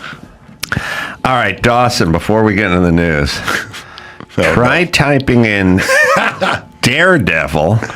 Yep. Blows himself up with dynamite. And see The what comes infield. up. Now be prepared, because at some point tomorrow I'm going to turn my phone on and some guy's going to send me a tweet and he's going to go, I typed in human and then I just wrote the S and 5 videos came up of a dude blowing. What the fuck is up? You know, Jason almost lit up the Ultimate Fighter house. Oh, really? Did you set it on fire? Remember when you were coaching? Sounds And familiar. then your dog was there. Oh no! We were shooting fireworks off everywhere. Yeah, and underneath the balcony below us, a firework caught the cushions on fire and started. And I, with me and a couple other fighters, went out with water balloons and chucked it up at a thing. The dude who lived in that condo underneath came out and we hit him in the face. Kamaru Usman hit him in the face with a water balloon. Wow, what are you going to do? Allegedly. Wow. And then he's like, I got it. And like poured out beers on this Oh, thing. really? Saved the day. I could hang with that guy. Yeah, you could, yeah. All right. News. What do we got? All right, we've got a surprising twist on the ongoing debate over transgender athletes in women's sports, this time coming from none other than California Governor Gavin Newsom himself. During the debut episode of his brand new podcast, This is Gavin Newsom, which maybe you should get on, Ace. The governor sat down with conservative activist Charlie Kirk and admitted that allowing biological males to compete in women's sports is, in his words, deeply unfair. Oh, I'm sorry. We must have a clip of that. So like you right now should come out and be like, you know what? The young man who's about to win the state championship in the long jump in female sports, that shouldn't happen. You as the governor should step out and say no. No, and I appreciate but like, would you do something like that? Would you say no men in female sports? Well, I think it's an issue of fairness. I completely agree with you on that. So that's easy to call out, the unfairness of that. There's also a humility and a grace. That these poor people are more likely to commit suicide, have anxiety and depression. That's your fucking and line. the way that you guys people make shit talk up down to fucking vulnerable day. communities is an Talk issue. down. All right, hold on. I have a hard Just time. fucking blow hard. The It way is. that people I talk heard- down to the vulnerable, because they don't want fucking cocks and balls hurting girls in sports. That's it. I know you're worried about the way people talk down to vulnerable communities. Who the fuck are the vulnerable communities? Name them. And what are you going to do for them, bitch? So you got to listen to this again, because he does not denounce men competing against women. He does a sort of vague, you're talking about the unfairness. Yeah, it's unfair, but what's unfair? What exactly are you talking about? And Charlie Kirk says to him, why don't you just come out right now and say it? And he goes, it's unfair. But he doesn't say it. You know what I'm saying? Yeah. And then it's like, listen, here's how everyone's full of shit. They go, listen, I'm not anti-Semitic. I have many friends that are Jewish, but you have to understand what's being done to the Palestinians. But it's always you must understand. And now that's what they really think. So watch this again and watch Gavin Newsom give a kind of vague tip of the cap to fairness and then go into the vulnerable community and suicide and people. He talks more about the community being vulnerable and suicide and people talking down to vulnerable communities than he does about sports, women, and dudes. Just watch it again and tell me if this sounds like he's on the side of Charlie Kirk here. So like you right now should come out and be like, you know what? The young man who's about to win the state championship in the long jump in female sports, that shouldn't happen. You as the governor should step out and say no. No, and I appreciate but like, would you do something like that? Would you say no men in female sports? Well, I think it's an issue of fairness. I completely agree with you on that. So that's easy to call out. Oh, and a pause. By the way, fairness could be, that's a two-way street. Yeah. You go, I'm taking hormones, I identify as a woman. It's unfair to me to not to be able to compete on the women's swim team. That's a vague answer, but keep going. Female sports. Well, I think it's an issue of fairness. I completely agree with you on that. So that's easy to call out, the unfairness of that. There's also a humility and a grace, that these poor people are more likely to commit suicide, have anxiety and depression. And the way that people talk down to vulnerable communities is an issue that I have a hard time with as well. So both things I can hold in my hand. Right. He said nothing. He says nothing. And no one fucking gives a fuck if you want to tuck or not, douche. He said, and yes, you have mental issues because you think you're a fucking chick and you're a dude. Yes. It's an issue of fairness. That's easy to point out. And yet he doesn't go forward to point it out. Right. He actually never says the whole it's premise unfair. of him having a podcast now, when all the things he has to do in California. So now everyone's just going to ask him about this one thing, which isn't even the biggest issue in California. Yeah. But you're 100% correct. He doesn't actually say. He says, "Oh well, it's fairness," and then you could say, "Well, it's not fair if they're competing against." So there's a lot. He's 10 an different active ways. governor, and he has enough time to put a podcast. Like what? That's so weird. Everyone should be a little suspicious when they're like, listen, Democrats, here's what we're going to do. We're going to pretend like we're sane so we can get elected, and then we can do all the shit no one wants. And it's like, why do that? Why are we even fucking elect the people who are just pretending they're sane long enough to get elected, and then they're going to do all the shit they want and we don't want them to do? Why don't we just elect the people that weren't ever going to do it in the first place? And so many kids are depressed. I mean, the kids are depressed. So all of a sudden, it's like what they were saying. Well, would you rather have, what doctors were saying, would you rather have a dead daughter or a son that's, like, they were By the way, phrasing it that's that way. bullshit. Yeah. But they fucking take statistics, they twist them. By the way, you think, how many people died during the insurrection? 0. How many do they say died? Lots of people died during the. They fucking lie. All they do is lie. They lie. Hey, my entire life I've been told about the scourge known as secondhand smoke, which kills 56,000 Americans, except for it kills nobody. Nobody. They lie about shit. It's dangerous. They lied all through COVID. They lie about danger all the time to get you to shut up and do what they want you to do. In the insurrection, the MSNBC lady, when she saw that kid that had cancer, was like, well, I hope he doesn't grow up one day to have to commit suicide like the cop that did that. Yes. And you're like, you don't even know why that's why that. You're just making up an entire story to fit your narrative. Oh, they're fucking nuts. Oh, listen.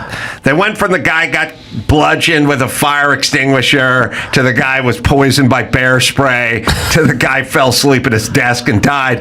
And they got guys who killed themselves 6 months later who weren't even there. Count 'em. That's part of the tally. Shut the fuck up, you liars. We have Captain Dynamite. Dawson found Daredevil. How did you find it? Daredevil blows himself up with dynamite, yielded it a Los Angeles Times article from a long time ago.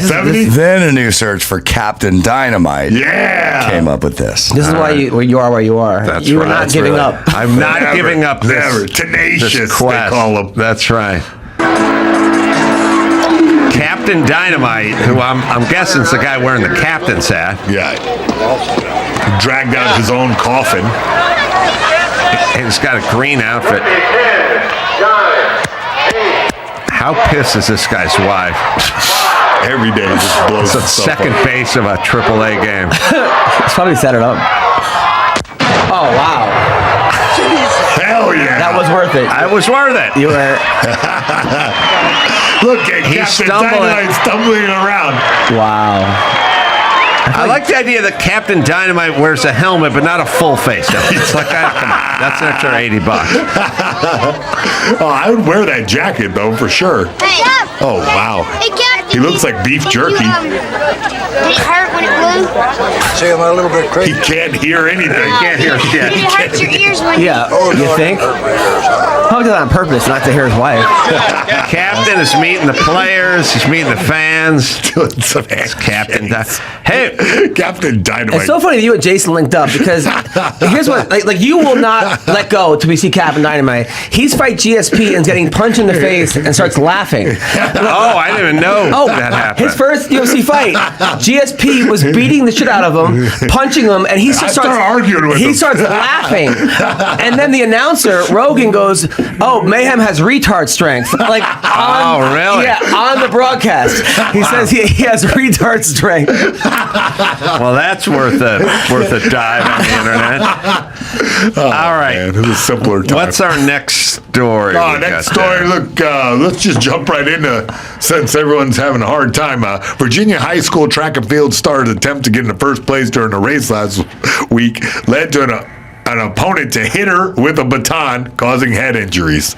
During the Virginia High School League Class 3 State Indoor Championships at Liberty University, 200-meter relay race took a violent turn. Brookville High School junior Kaylin Tucker was running her leg of the relay, and we have some video here. She was struck in the head by a baton by a competitor from Norcom High School. And really look at yeah, she did. Bash. Run that back if you can't. Here we go. Yeah, if you didn't catch it there, she still came in overhead third. smash. Yeah. She said. The lady who hit her claims the strike was accidental. There's a clip of it somewhere, but I'm going to ask you if you'll find the clip of her talking. You know what's sad is that I'm happy this isn't about a trans racer. Like, I know. It's like, that's the first thing I thought of when this happened. It was exactly. like, oh, one. Yeah, just blacks beating the shit out of each other. We're back, everybody. It's a simpler time. The America our grandparents grew up in. God. All right, there's a couple things I'm going to ask you, Andrew, to look for. I liked this tweet that had her, and I liked a tweet yesterday, I think, of a woman who it's the 60th year of the Pettus Bridge crossing in Selma, Alabama. Yeah, what? Yeah, 60 years of civil rights stuff. And they interviewed a woman who was like 8 or 10 at the time who crossed the bridge, and she was talking about National Guardsmen and billy clubs and stuff like that. I like that tweet and this tweet, and we'll find it. Take your time, but I'll tell you why I liked it. I had a sad thought.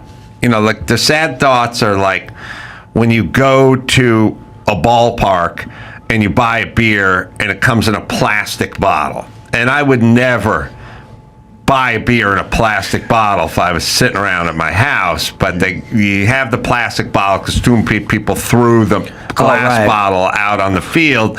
And then there's a part of you that has a feeling, and it's the same feeling like when you see the park benches and they got a bunch of speed bumps on them. It's like, yeah, too many hobos shooting up and they fall asleep, and we're trying to deter these people. And you see the freeway signs in LA and there's barbed wire around it, and you go, oh, sad. Yeah. You know, like sad that we didn't have to do this in the past. They give you a fucking beer stein in like the past. CVS and everything's empty. In a cage, everything's, you go CVS, and you're there and you're like, oh, I'm trying to buy aspirin. Like, press the button for the attendant, and you're like, oh, it's sad. And now we're going to have to take the aluminum batons used for the last 70 years in relay races and make them out of balsa wood because too many black chicks are beating the shit out of each other. It's one. Yeah, it was one beer bottle that took out that manager in 1979. What if she actually, it was an accident? That's what she said. Is there any chance? I know my intentions. I would never hit someone on purpose. Is there any chance? Because she was in third place. It wasn't like she was going to win. If there's ever an excuse for punching a black chick in the back of the head, it's during a relay. It's not like you're at a club. You know, your arms are flopping, but she did. But wouldn't this be a better sport anyway? I would watch it. I would tend to watch it. For sure. We're watching now. I will tell you this. There's some people, especially people that have a physical nature, where they might do something and have no recollection of that act. Yeah. Like, they go, I'm not the type of person. You're not, but in that millisecond, you were. You know what I mean? It's true. There's every woman I know says she's not violent, but step on her foot in the kitchen, watch her hand come sailing out in your chest. It's a reaction. My wife threw a sandwich at me one time. Yeah. And then texted me, did you eat the sandwich I threw at your head? What kind of sandwich was it? Turkey sandwich. Pretty good, actually. Of course I ate it. I'll tell you, when you watch these tweets, we'll watch the chick who was running in the relay first. She's given an interview. I kind of believe her. I don't know why. Well, it's kind of, you know what it is? It's the Mike Tyson thing. Like, she was fouling her during the thing, and she just reacted. I'm telling you, when I did Dancing with the Stars, and I was done, my first dance, they were like, you called Carolla a bitch. And I walked off stage, and I went, no, I didn't. I think I saw and that. they go, you called her a bitch. And I was like, no. I didn't. Why would I say? I didn't say that. And then I watched the tape, and she was like, "I give Adam a 2," and I go, "Bitch," you know what I mean? It's like I said it. And I'm pretty tuned up, and I was like, "Don't you have good footwork?" It was okay. The point is, I did something, and I said I did not do it, and I did do it, and I saw it on tape. So she can kind of. People are capable of a lot, right? So we'll show, but let's listen to her. Just listen to it. The tears got me. I'm just a person by myself. Nobody's going to believe me because I can admit from the video it does look purposeful, but I know my intentions and I would never hit somebody on purpose. I'm just a person by myself. Nobody's going to believe me because I'm a sucker. I believe her. From the video. No, dude, in competition, like, if you're not cheating, you're not trying. Yeah. You're not rubbing, you're not racing. Yeah, exactly. And she was knocking up against, if you notice early in the video, they were kind of bumping during the pass, and she just lost her temper. Like when you gave your opponent a noogie during a fight? Yeah. Was that on purpose? Yeah. Like you knew you were going to give him a noogie? Look, I was showcasing that this guy doesn't want to fight. He just wants to hug me. So I gave him a little noogie. You did? Yeah. There you go. All right, now do we the have... fans understood. They knew what I was doing. Do we have the 60-something-year-old woman who marched across the Edmund Pettus Bridge, who was probably a Klansman that built that bridge going like 1951? Yeah. I will play her, and then I'll circle back.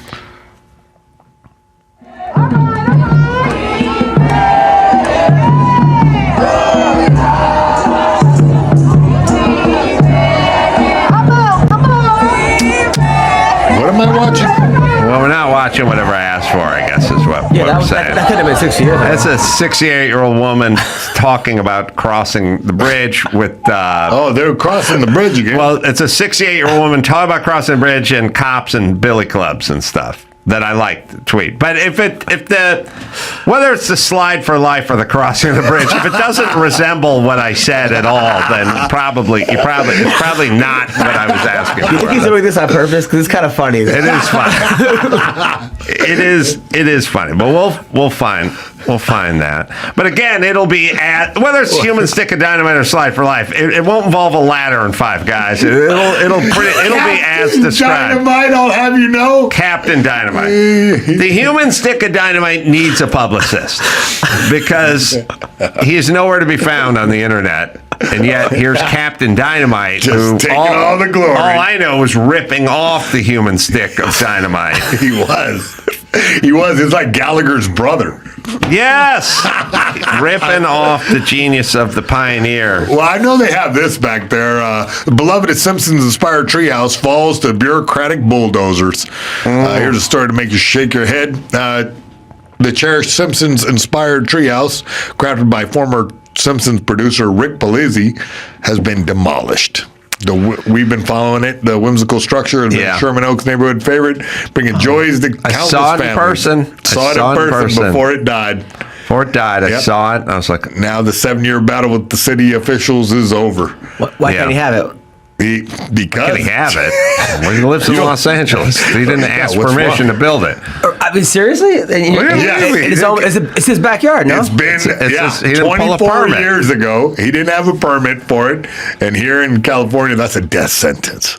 Yeah, they tore down the tree house, and it's over with. Who snitched on him? The neighbor was mad that people were coming, and it was getting a lot of attention. And one Karen ruins the whole deal. God. Yep. Was it Smithers? Yeah. There's a couple things. I got a tweet of this guy talking while they're tearing it down. But I also got that other Edmund Pettus bridge lady 68 with the brooch, who's talking. And there's a whole reason why I'm weaving this elaborate tapestry. We see. And you'll see it. But you're going to have to find that vid of her first, and then wait, are you going to put everything together? I'm going to tie it all together. The dynamite too, or no? Let's not get over our skis, Adam. But I got a lot of tying in to do. That's amazing. Yeah. This lady. Now, somebody tweeted to me yesterday, and I liked it. And it's a woman. It was a woman of color with a big brooch, who's 70, who's talking about walking across the bridge. All right. But also, this guy is out filming while, by the way, Mexicans are taking down his treehouse. Now, they're just backing out all the screws.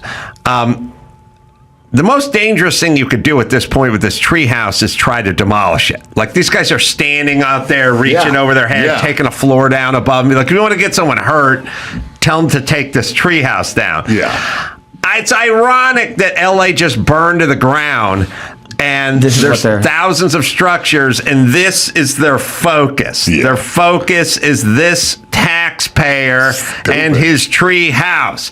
Number one, and by the way, they will fuck your shit up because they have endless amounts of time and endless amounts of money to fight you. You have to pay a lawyer billable hours. You got to go find some jack off in Reseda and give him $400 an hour to represent you fighting the city, which is going to cost you tens of thousands or hundreds of thousands of dollars. $50,000 now.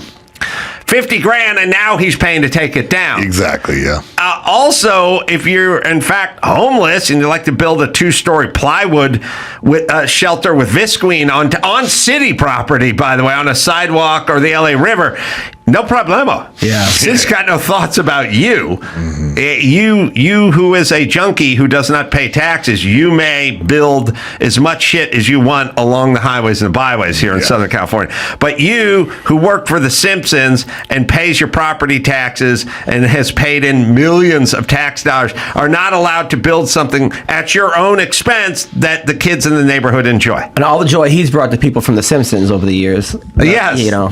Yes. So there is that vid, which exists, and then there's also the Edmund Pettis one as well. And I know it exists because people just send them to me, and I like them. So we could probably find that's crazy. One of those. That's hurting nobody. It's not hurting anybody. It's just we've left the realm of logic a long time ago. All right, one of those videos has to exist, so just put it on the thing and play it. Or put it on my screen. Lizzie, we are out here today because the treehouse that I built with a carpenter friend 24 years ago and he's gay, is coming down. The city has started a criminal trial on it, and that trial Not is if you're on homeless. Wednesday, and the city is going to make me pay for court costs, and it's just kind of being a bully. And so I'm taking it down. We're paying for it to get taken down, so they dismiss the charges. I do not want to go to court on Wednesday, so that's why this is all coming down. Yeah. All right, pause it. Good news, Nashville. Your next resident is coming from Sherman Oaks. Yeah. Because people get fucking tired of this shit. They get tired of being treated like a criminal when they're a taxpayer, and they turn the other way and look the other way at the actual criminals. But I feel like John Lovitz could play him in the movie. Lovitz could. He'd be like, they took the treehouse down. Yeah, that's the ticket. Yeah, Lovitz could play him. He probably worked with Lovitz doing some VO shit for The Simpsons, and they definitely, some writer's assistant said, we got to get a picture. Lovitz is one of the funniest people I've ever. I love that guy. So funny. All right, now there's only one liked video left to find. And you can put whatever information you have on my screen in front of me, but that's the Edmund Pettis, middle-aged, 65-year-old woman who was walking and being beaten. It's weird.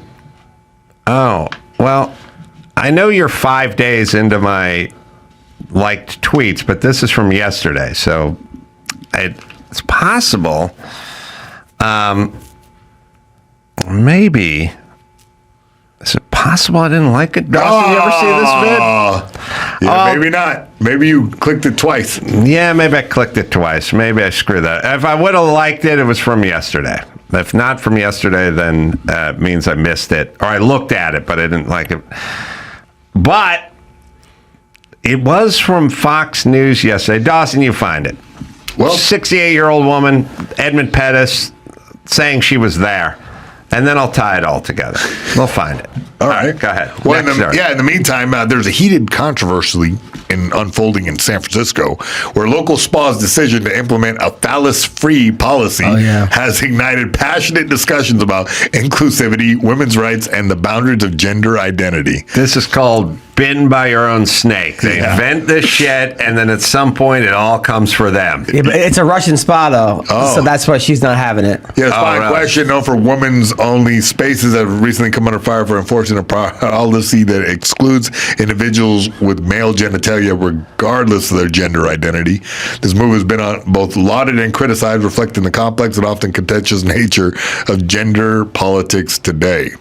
Yeah. Statement, the representative from the spa explained, our priority is to provide a comfortable and safe environment for our clients. This policy is in place to respect the privacy and comfort of our patrons. However, this policy has sparked protests from transgender rights activists who argue it discriminates against transgender women. One activist stated policy like this invalidate our identities and perpetuate exclusion. Yeah. Conversely, some women's rights advocates support the spa's stance, asserting that women have the right to single-sex spaces free from male anatomy. Yeah. First off, we've had these policies since Roman days. Like, why in the last 10 minutes did we decide the ladies' locker room and the men's locker room was broken? It was so clear-cut, so defined, so easy. What the fuck happened in the last 20 minutes? But you get people, though, from Russia. They're not... like people from other countries that come they over don't here, get this shit. They're like, no, this is for women and this is for men. Like, it's just like that. If it was owned by some type of, I don't know, younger Gen Z, like they might say, you know what, this is inclusive to everyone, but it's like certain people are just like, nope, sorry, women, men, out. Certain countries are sane, and they're saner than we are. Yeah. It's going through a thing. We always overcorrect. That's what it is. That we feel bad that trans people got beat up in the bathroom, but like now we're like, dude, come on. Remember that video of that black woman when the guy went into the girls' bathroom and it had a dick? Yes. And spa. And that black woman was like, "Are you?"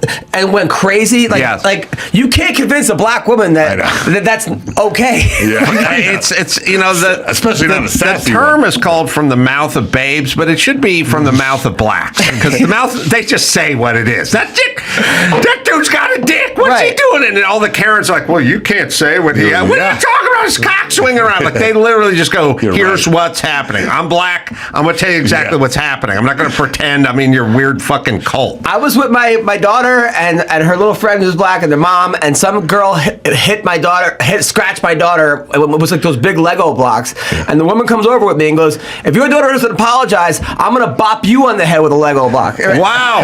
And from the mouth of blacks? Yeah, the woman, this is last week. Woman apologized. Like that was it. That was it. All right. Do we have that catalytic converter story? Yeah, we do. Yeah. I want to get that. All right. From the mouth of blacks. Let's see. Yesterday, news, Dawson.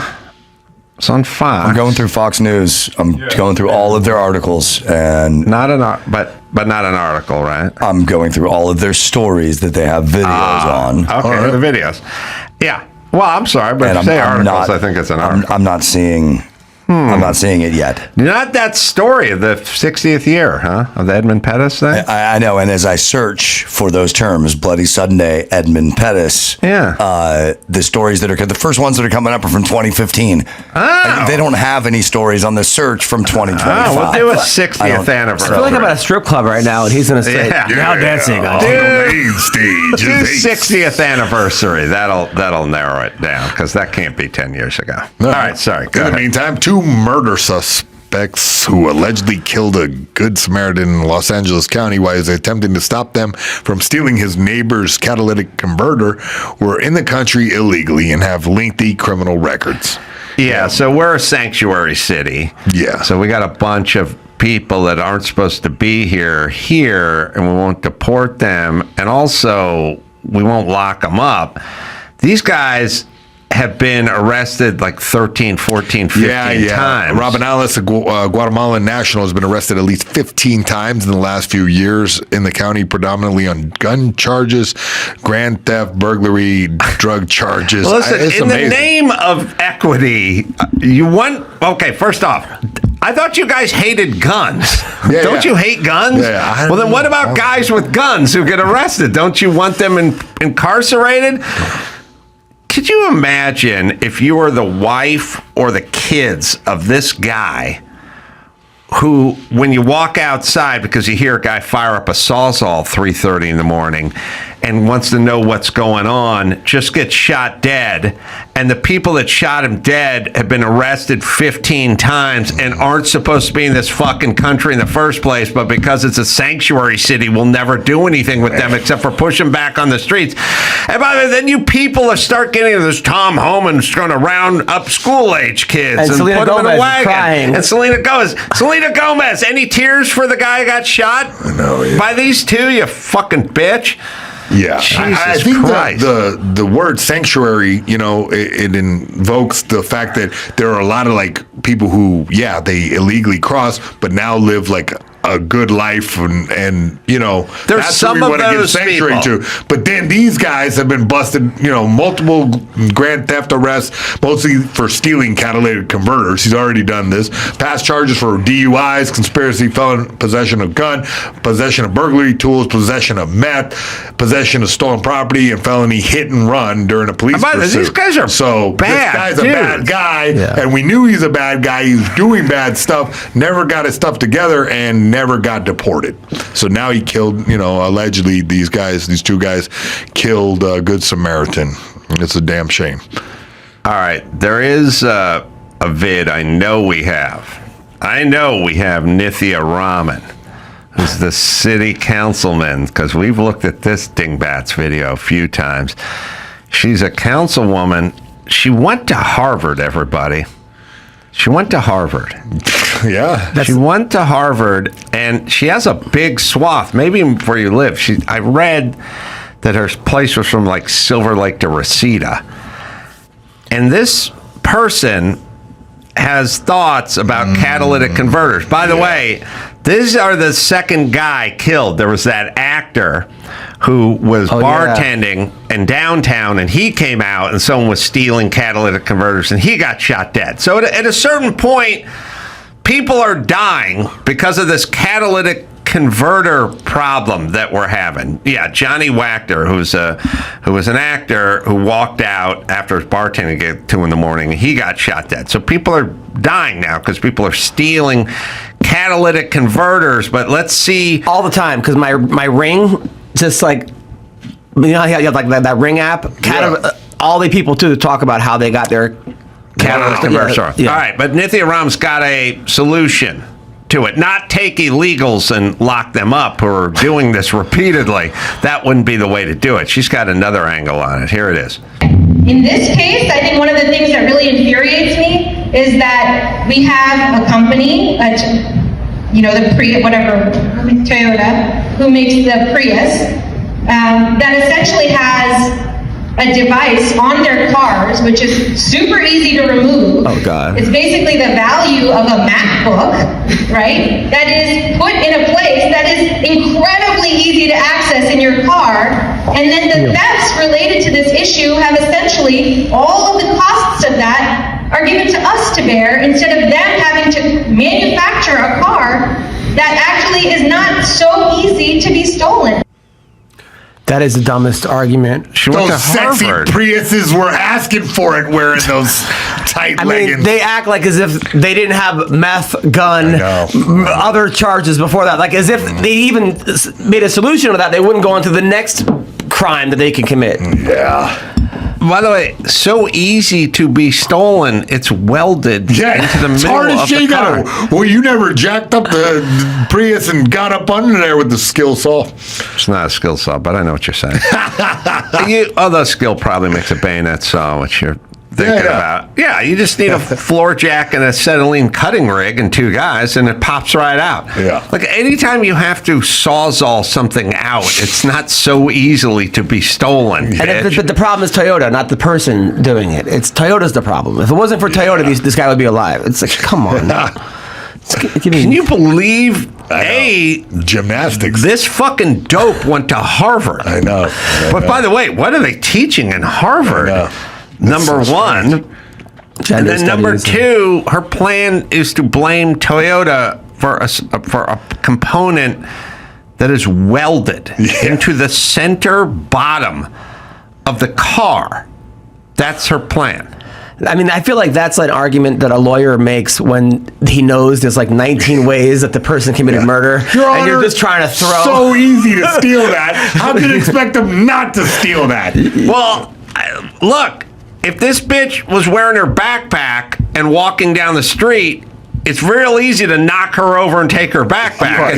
You don't need a sawzall. You don't need a floor jack. So would that be okay? And then is it your fault for wearing your backpack over your shoulder while walking?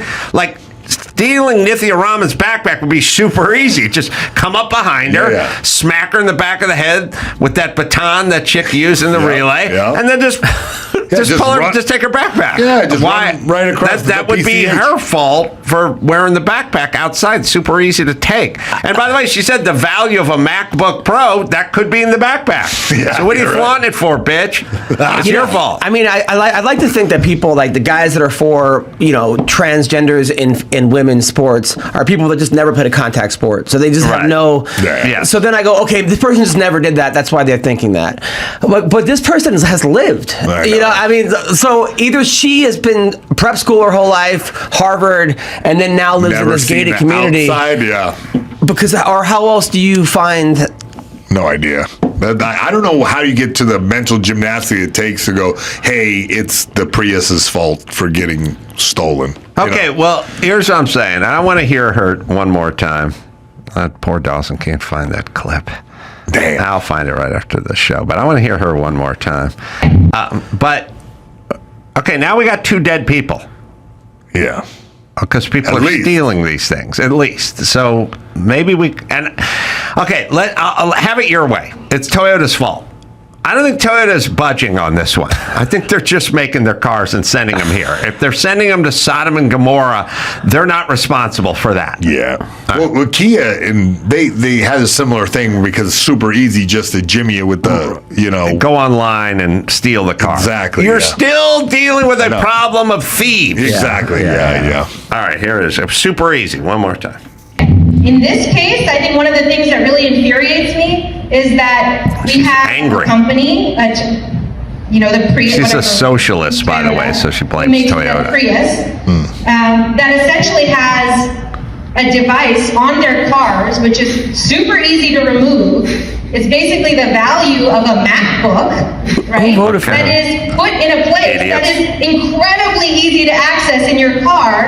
And then the thefts related to this issue have essentially all of the costs of that are given to us to bear instead of them having to manufacture a car that actually is not so easy to be stolen. I mean, the guy next to her is just dead inside. He's just sitting there. I've said many times, I started with Kamala Harris, but they need to have, like, their pages or aides have a squirt gun.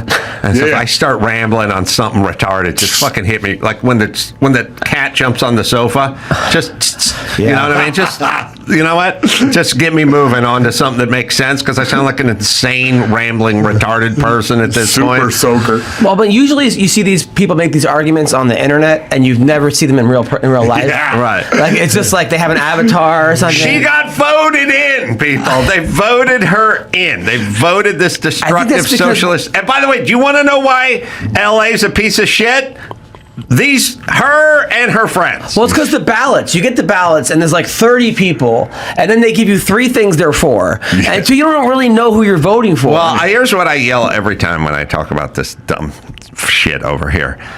she's not in charge of catalytic converter response. She's calling all the shots.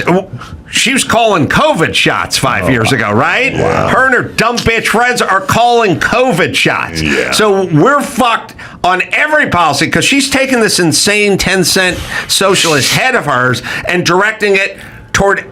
But what do you think? Yeah. Where do you think she comes down on the treehouse? She wants the treehouse down. You see what I'm saying? Yeah. She's not taking her worm-riddled, retarded brain and only doing catalytic converter math. Yeah. She's taking this horrible sense of logic everywhere. And put Captain Dynamite out of a job. Oh, man. But then you see people that are like gays for Palestine, and you're like, okay, that's essentially this is who they voted for. That's what they voted for. All right. I'll wrap up my 2 clips tomorrow. We'll find these things. I'll find them as soon as we get off the air. Not sure why. I don't know how the internet works. But look, we found Captain Dynamite. So we'll take that win. It's a Pyrrhic victory, really. Yeah, but I feel I'm taking partial credit for putting the word daredevil. Hey, a win's a win. In there. All right, listen, yeah, that's right. The other guy didn't make weight. That's all right. You still keep your strap, Dawson. All right, Adam, let me give you a plug. Stand Up. We're calling it a special, but it's an album. Yeah, but I'm leaving on Thursday. I'm doing a tour with Russell Peters. Oh, all around the world. All around the world. So we're going to Australia. We're going to China, Japan, Singapore. So if you're out that way, yeah, swing on by. So I'll be at the Sparks Arena in Auckland, New Zealand next week, and then Sydney, Australia at the Kudos Bank Arena, South Brisbane, Australia, John Cain Arena, Melbourne, Australia, Perth, Australia after that, Hong Kong, Thailand, South Korea, Japan, Taiwan, Singapore, Malaysia. So I'll be all those places with Russell. I'm going to be in Phoenix. And then I'm also writing for Gutfeld now, too. Oh, you are? Which is nice. Yeah, Love Gutfeld. Yeah. I'll be in Phoenix this Friday, Saturday, and Sunday. Desert Ridge Improv. Probably going to sell out, but come by, say hi, see how that goes. Adam Hunter, this was fun. Come back. Anytime. I hear great things about your show, by the way. Anytime. About your live show. Oh, you do? Yeah. Well, tell me off the air. For real. Until next time, Adam for Adam Hunter and Mayhem saying mahalo. Let's listen to it. It's good. It's solid. And it's slow. But let's just remember, too, the Iranians literally throw gay people off of buildings. They don't adhere to basic human rights. Listen, here's the thing. Let's not do that, because if we start with that, we have been known in this country to tie gay folks to the car. All right, pause. All right, first off, there's a difference between happen once and been known to. Yeah.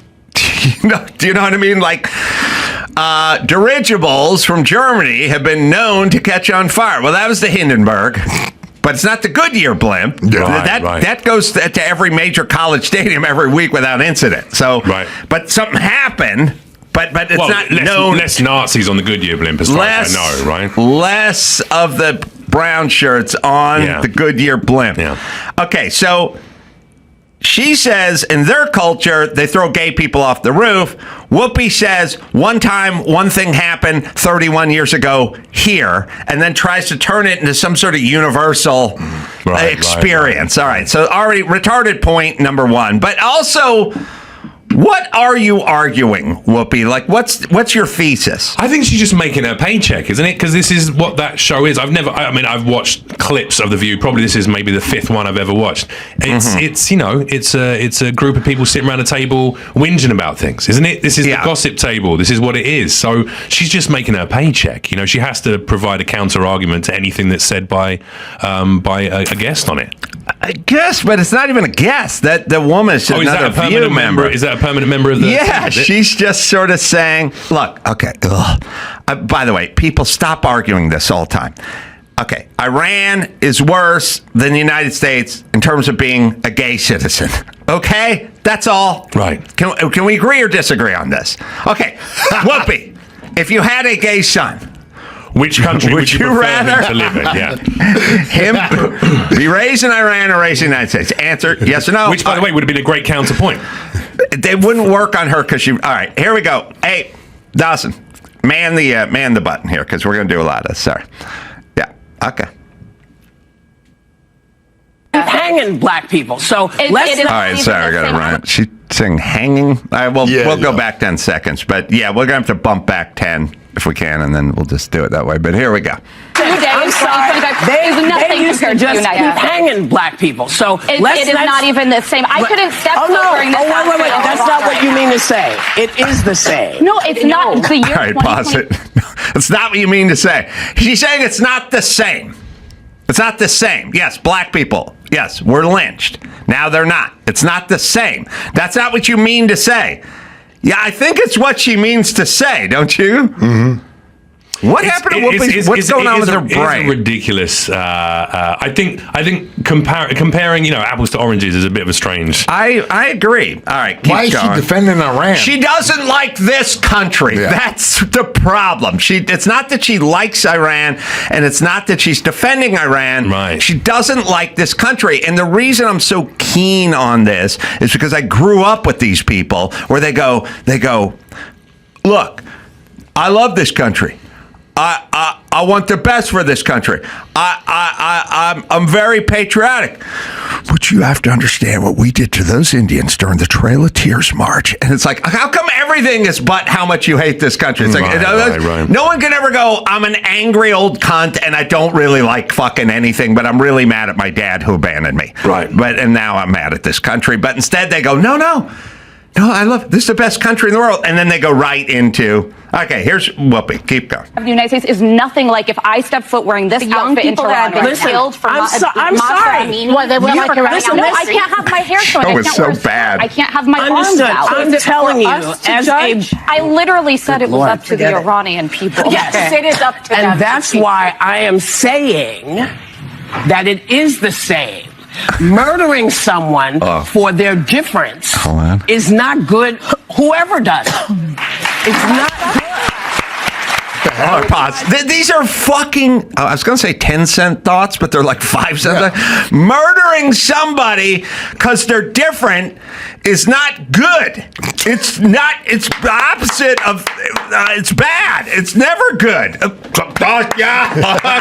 unemployable audience members. It's a simplistic point that, it's pandering for some applause.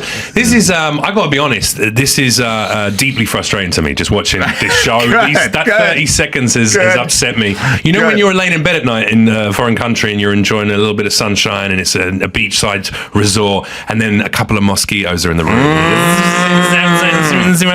That's what it felt like to me, because it was just 5 people talking over the top of each other. I'm just mad that none of these bitches are wearing a hijab. Yeah. You're mad that they're not. I'd like them That's to be. That's your kink, is it? I'd like not them to be. Your yum either. I want them to be fired from their hijab. Fucking bitches. And first off, it's horrible TV because they're all talking at the same time. That is terrible. Secondly, Whoopi's doing the thing where people who make really shitty points have to talk over the other person, because when you make a good point, you just sit back and you go ahead, your move. And thirdly, she's wearing white socks with black trainers, which I think is the biggest crime of all. It's a signal. Look at that leg cross. All right, back at 10 seconds, and let's see what she has to say. Sorry. Someone for their difference is not good. Whoever does it, it's not good. Not good. So that's why I said you weren't saying what I heard was not what you meant. I think it's very different to live in the United States in 2025 than it is to live in Iran. Not if you're black. Not for everybody. No, Sonny Austin has to jump in on the race. She has to jump on the race train. Not for everybody. Not for all. For stuff. I don't even know if Sonny Austin is perceived as black. Like when she walks out, she's like half the Meghan Markles and all the other bitches of the world are like, I'm being discriminated. I don't think people see you as even black. I don't think of Meghan Markle as black. I don't know if you as black. No one sees me as black. Sonny Austin just looks like a beautiful woman. Doesn't seem any darker than the Iranian chick who's sitting next to her. But like Meghan Markle doing the race card is always weird, because I'm like, you don't present as anything. Right, when I go into the sandwich store to buy a sandwich, I'm discriminating. I think you just look like a hot chick with a tan who walked into the sandwich store. Right. Listen, I've never been biracial, so I don't know what it's like, but I imagine there's some exclusion from both parts of society. White people probably go, you're not white enough to be part of our group, and maybe black people go, you're not black enough to be part of our group. But I don't think people know who you are. Right. That's my argument. Is I don't know. So you should just copy blanket say I don't know. Slightly Mediterranean. Meghan Markle in Los Angeles. I don't think people would know what she in New York. She's Puerto Rican. Yeah, I don't even know what she was. I mean, you walk around L.A. I don't know if a guy's Armenian or he's Mexican or he's mixed or something. Racially really ambiguous. Yes. Right. All right, we're all heading there. All right. We'll keep playing it. So she was Whoopi's now explaining that you don't know what it's like to be in 2025 to be black in America. That's what she's explaining now. And Sonny's jumping in. In the United States in 2025 than it is to live in Iran. Not if you're black. Not for everybody. Not for everybody. Not for Whoopi. Don't go to Tehran. Do not anyone at the table to go to Tehran. Let me tell you about being in this country. This is the greatest country in the world. All right, pause. That's weird. Does this bitch sound like she thinks this is the greatest country in the world? She definitely sounds conflicted in what she thinks of America. She just did a soliloquy about being black in this country and being gay in this country and just equating it to living under Sharia law. Right. Okay, but this is the greatest country in the world. I told you they always have to say that. Then they got to circle back. Right. All right, sorry. Go ahead. Let me tell you about being in this country. This is the greatest country in the world. But, yeah, I know that. I know that. She knows it. And we all know that. We all know. But every day, we are worried. Do we have to be worried about our kids? Are our kids going to get shot because they're running through somebody's neighborhood? They are not big deals. All right, hold on. Your black kid's going to get shot by another black kid in a black neighborhood. That's how they get shot. Okay. Statistically, that's how it's going to work. Okay, but you got to worry. You got to worry that every day, if your kid's jogging through Bel Air or Encino, they're just going to get gunned down. Well, I guess she's sort of referencing Ahmaud Audrey. Atlanta. Yeah, she's referencing things that happen once every blue moon versus shit that happens all day, every day, which is her problem. She's got black guy jogging, getting shot in Atlanta, guy getting dragged behind truck, and has turned that into a way of life for this country. Isolated incidents, which is what dumb people do. It's not. It's a weekend endeavor for those people, right? Yeah. I mean, it's not. Look, it's not 9 to 5 Monday through Friday. No. It's a Juneteenth celebration. All right, here we go. To say they're not big deals to you because that's not women, what I meant. And they are not doing well there either. They are not doing well in Iran. They are not educated. They cannot property. They cannot leave States. I'm talking about here. Nobody wants to diminish the very real problems we have in this country. That is no one's intent. But I think it's important to remember there are places much darker than this country and people who deserve rights. Not everybody feels that way. All right, pause. That's not about what you feel like, bitch. Just look at statistics. First off, not everyone feels that way. All right. There's a large percentage of people who believe in a flat earth, we never landed on the moon, and are deeply into the chupacabra. You talking about Joe Rogan? Yeah, but not everyone feels that way. Yeah, I know. Whoopi, I don't give a fuck what you feel like.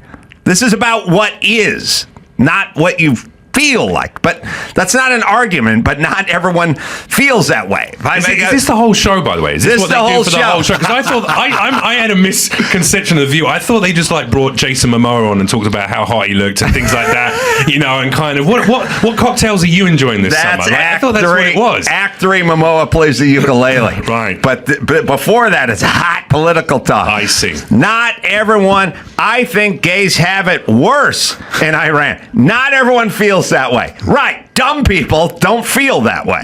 Right. Okay. But let's not go off their feelings. All right. Here we go. Nobody wants to diminish the very real problems we have in this country. That is no one's intent. But I think it's important we remember there are places much darker than this country and people who deserve rights. Not everybody feels that way. Not everybody feels that way. Listen, I'm sorry.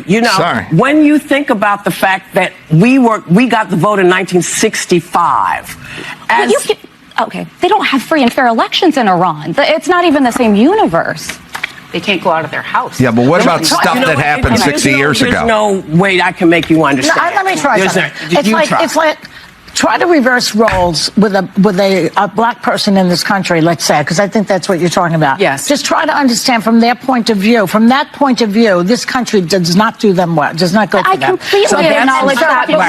And we shouldn't compare atrocities. If you're talking about Iran, Jesus Iran, Christ, of course, is doing worse things. But relatively speaking, Well, you know it feels bad. Okay, but I think you know that Iran is significantly I guess we're going to come back and Listen, talk. I was in We're going to college come when back and that talk more revolution took about place. this. These are some of the dumbest people on the planet. I mean, I know it sounds, easy to make fun of them, but you got to see first off, it's got to be bizarre just to ride this whole black thing into the sunset. It's 2025. We had a black president. Your city has a black mayor. You two black chicks are making more than the white chicks on The View. Just let it go. Just move on. Why do this to your own psyche? Like, why walk around? It feels like very tiring television. That's not the kind of program that I probably would digest. And it does definitely feels like a reach to equate the situation for gay people in Iran to the black community within America, because those things are not direct. They're so diametrically different. They have Grindr in Iran. They just throw you in a meat grinder if you're gay. Right. I mean, I've got literally all they need to do is just install trampolines at the bottom of every tall building, and life would be a little just like that's what China. it is. Just like the Man Show. Come on now.